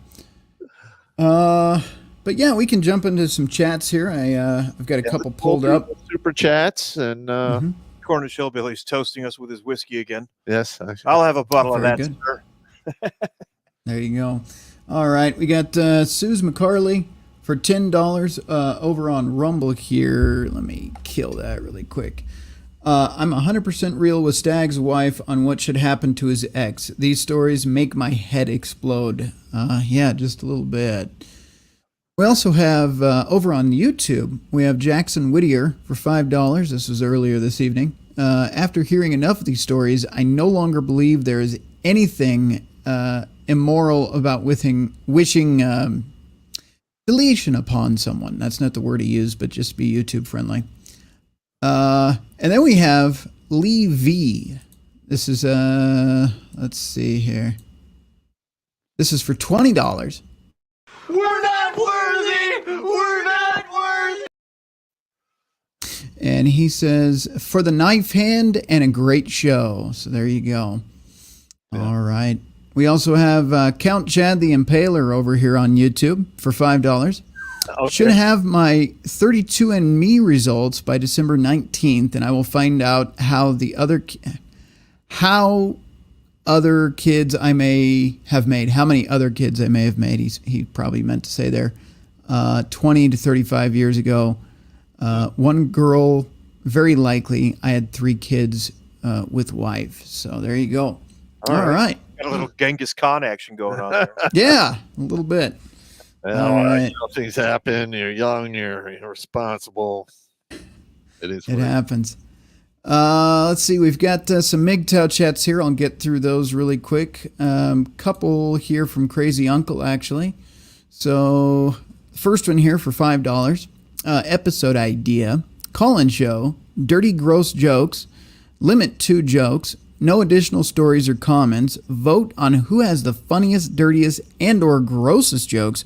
Winners get shout out at the end of the show. Extra point if you make Popp puke or anyone launches their drink out of their nose. That's pretty good.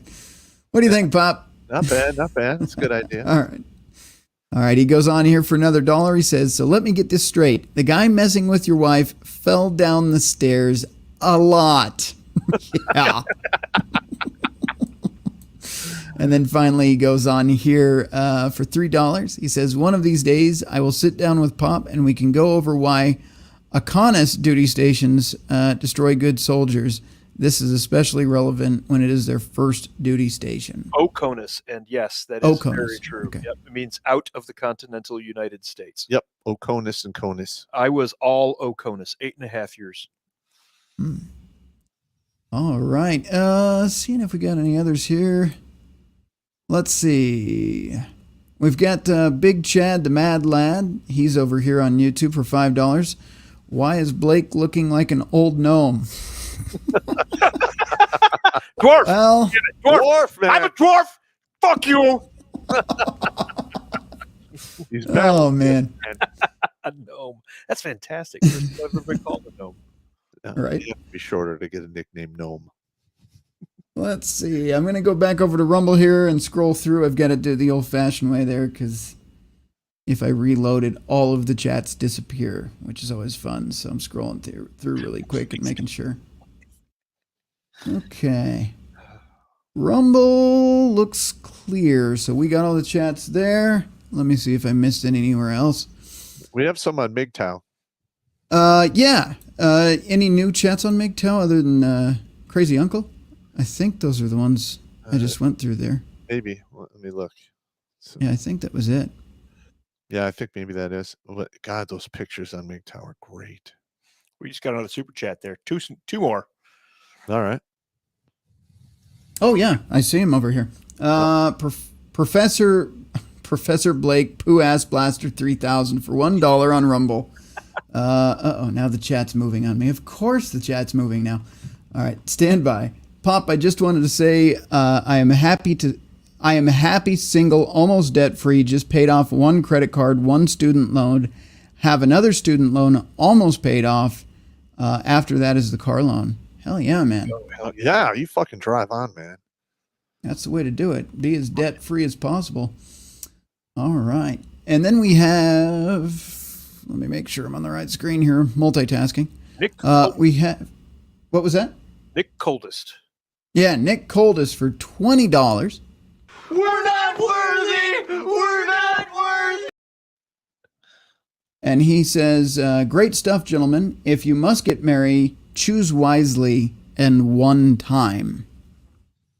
So there you go. Let's correct that right there. All right. So I just got one thing to say. In today's fucking day and age, don't fucking get married. You're out of your goddamn mind. You'll get fucked up 3 ways to Sunday and you might just fucking die. All right. All right. Sorry. That's 3.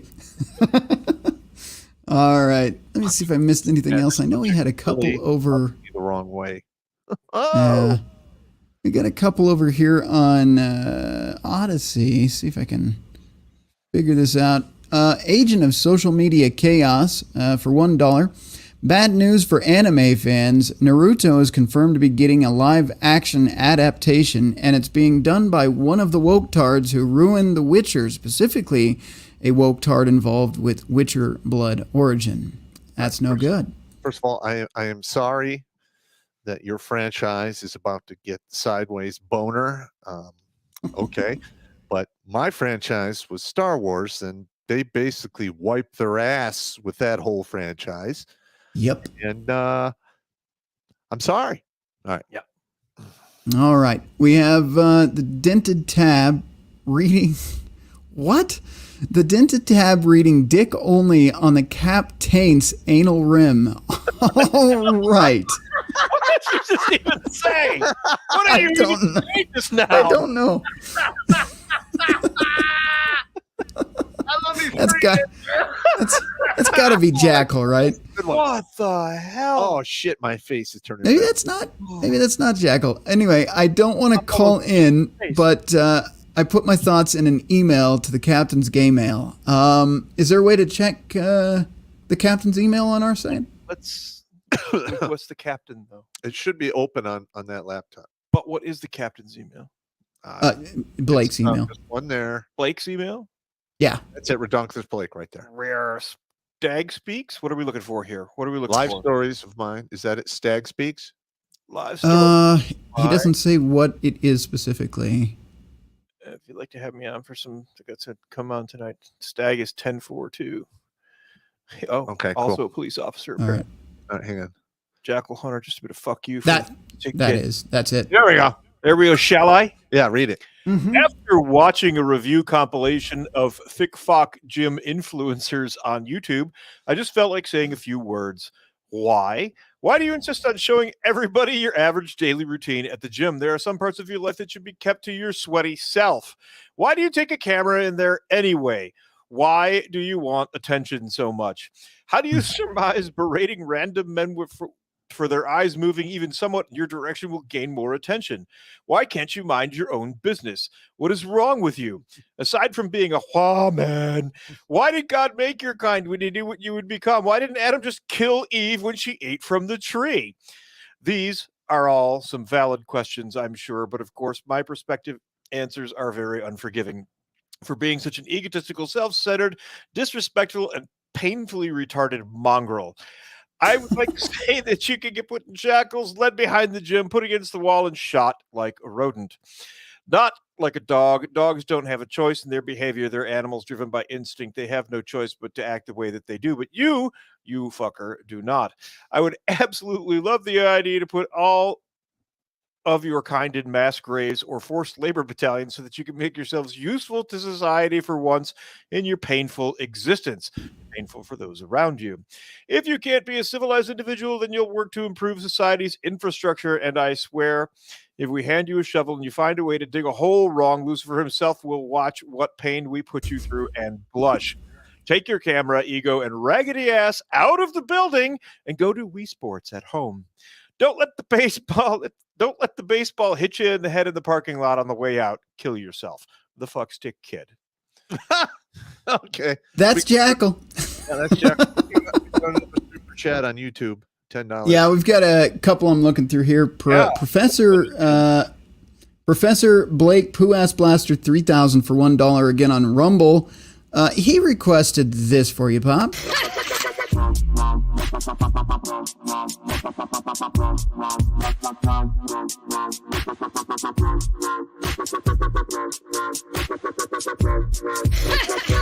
You've been so bad.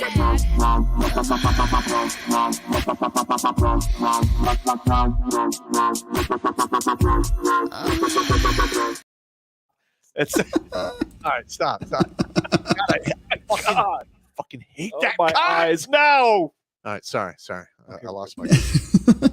All right. Dooley's still on YouTube for $10. Best show I've seen. Sorry, Blake. Thanks to all contributors. Awesome.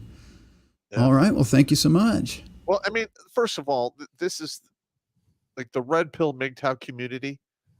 The horrible treatment is what usually wakes you up to move over to the red pill. Mm-hmm. And I'm trying to get those stories into the ear holes of the young dudes out there who are going to begin their dick thinking journey. And literally, they will sign a blank check with their penises in their 20s that they'll spend the rest of their life trying to cash. It's not worth it. All right. Yeah. So that's my rant. No worries, man. You're spot on. Let's see. We have Alucard 1776 for one of those Odyssey coins there. Box Wine and Catland and Popp singing. I think I could do the Box Wine and Catland at least for you, so we'll do that really quick.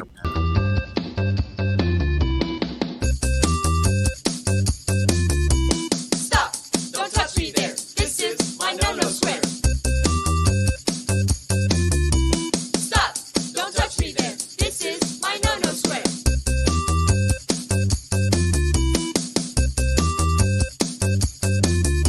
Stop!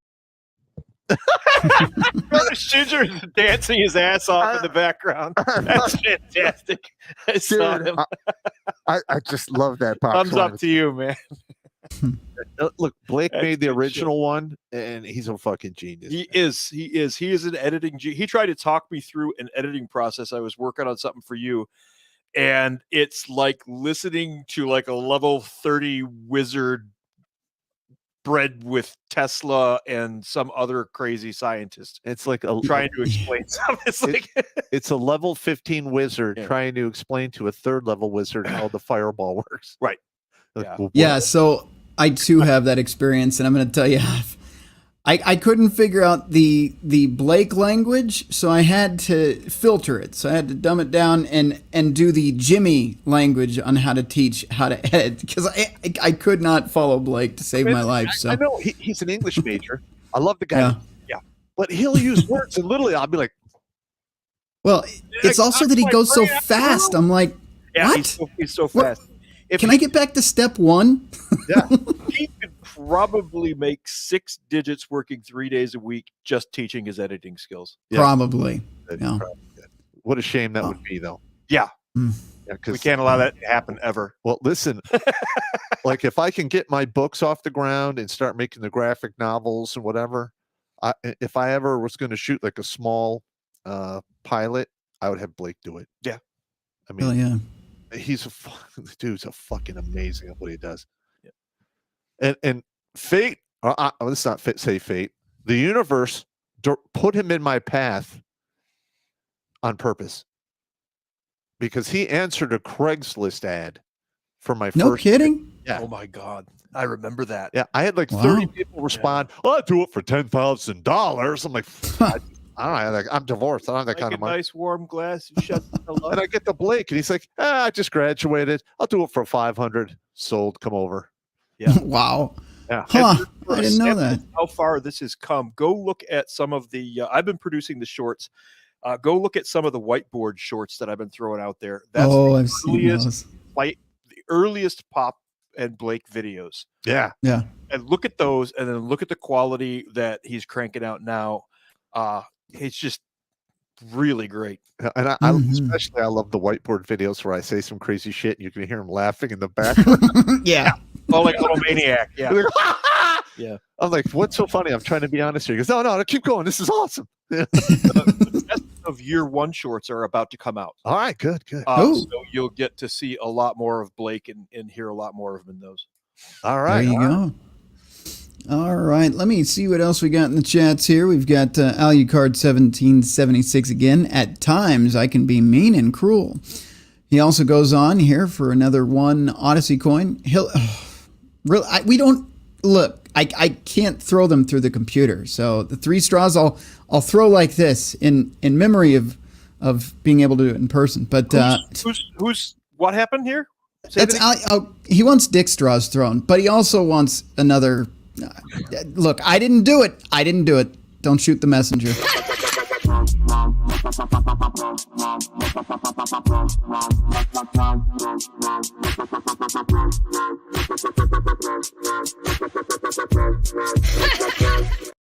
All right. Oh, stop. No. All right, hang on. Here we go. There you go. Fuck you. Oh. All right. Well, I didn't realize you guys still had straws over there. There you go. All right. You got your straws. Let's see. Alucard goes on for another Odyssey coin. Time to make Popp puke. Let's see. Greenish. Oh, God, dude. Do I have to read this? Greenish brown pus fermented with 3-day-old spunk with the same smell of rotten cabbage and fish. Slurp it up, Popp. Slurp it up. God. You had me read Stop it, man. I don't have a filter. That really Wow. me, man. Stop. Wow. All right. All right. Let's continue. Alucard goes on. He's having fun tonight. Don't worry, Popp. I'll be fine. For those who mocked me for the prepared mindset, the joke's on them. All right. And he goes on again. My folks are one of those who will mock you for having a prepared mindset. So I've had fun eating the dog. Yes. I said have fun eating the dogs. Gotcha. P.S. I'm cutting them loose like a useless ballast on the ship. I'm going to There you read this go. one here real fast. Steve OUK says, hey, if I send in $50, will it keep the Hildebeest off our screens for an hour no matter what? Oh, well, I hope so. Yeah. I'm good with it. yeah. I hate that woman. Oh, I mean, she is the physical force of evil in the United States. Her and her husband, in my opinion. they're certainly at the top of the pile, that's for sure. Yeah. Whew. All right. Yeah. I just clicked a button that shuffled the deck on there, so I'm making sure I got it all. Which deck did you shuffle? The Odyssey deck. If you click the chats, it like opens them up in a window and screws everything up. So, Caleb on I see here for one Odyssey coin. Daily Wire is coming out with a comedy. Not sure specifically what it is, but okay. I don't know. The Daily Wire, I enjoy it at a distance. There's a lot of drama that goes on over there. So Yes. yeah. Let's see. Any more super chats? Couple more. Chief Kick-A-Bitch of the Slapaho Nation over here for 0.5 Odyssey coin. Nice. Let's see. He says, I saw Cocaine Bear on Amazon Sunday hanging at a neighbor's place while our kids shot clay pigeons out back. That might be a good movie night to feature.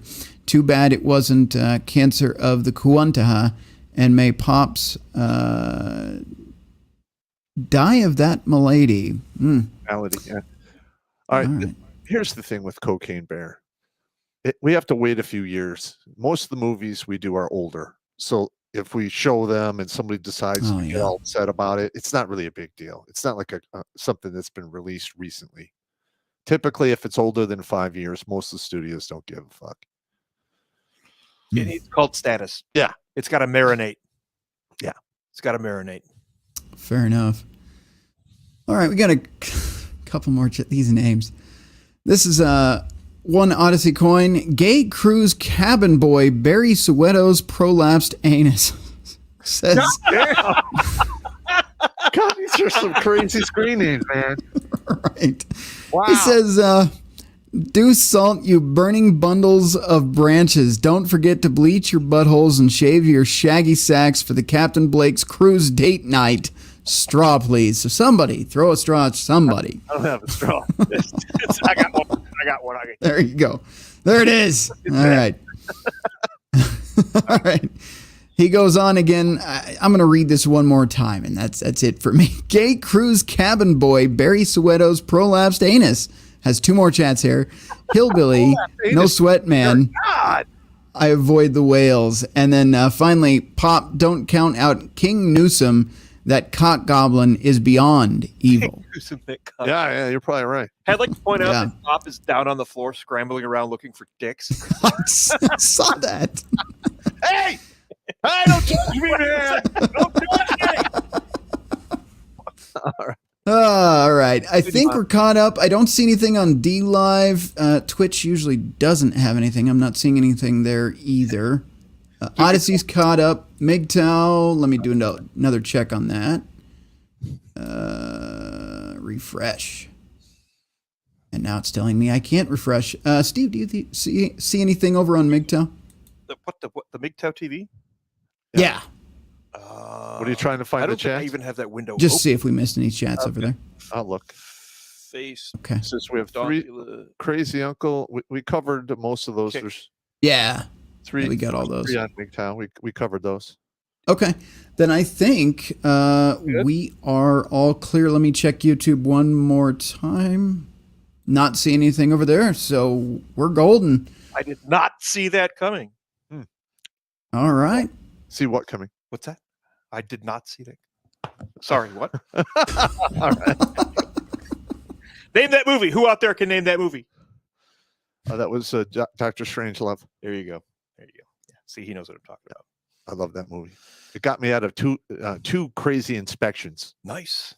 I literally turned on, put in the video, the VH tape for that movie, and I stopped it right before when the guy rides the bomb out. Slim Pickens. Yeah. But I had it on the screen.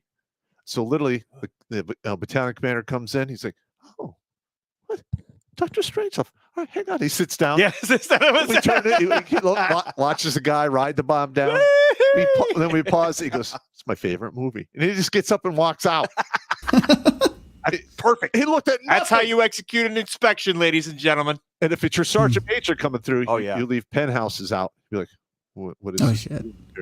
Yeah, that does work sometimes. It's like, and then he just takes it and walks out with it. You lose the magazine, but you don't get your shit fucked up. Angel Kyle. All right, is that all the super chats? We're ready for a safety briefing.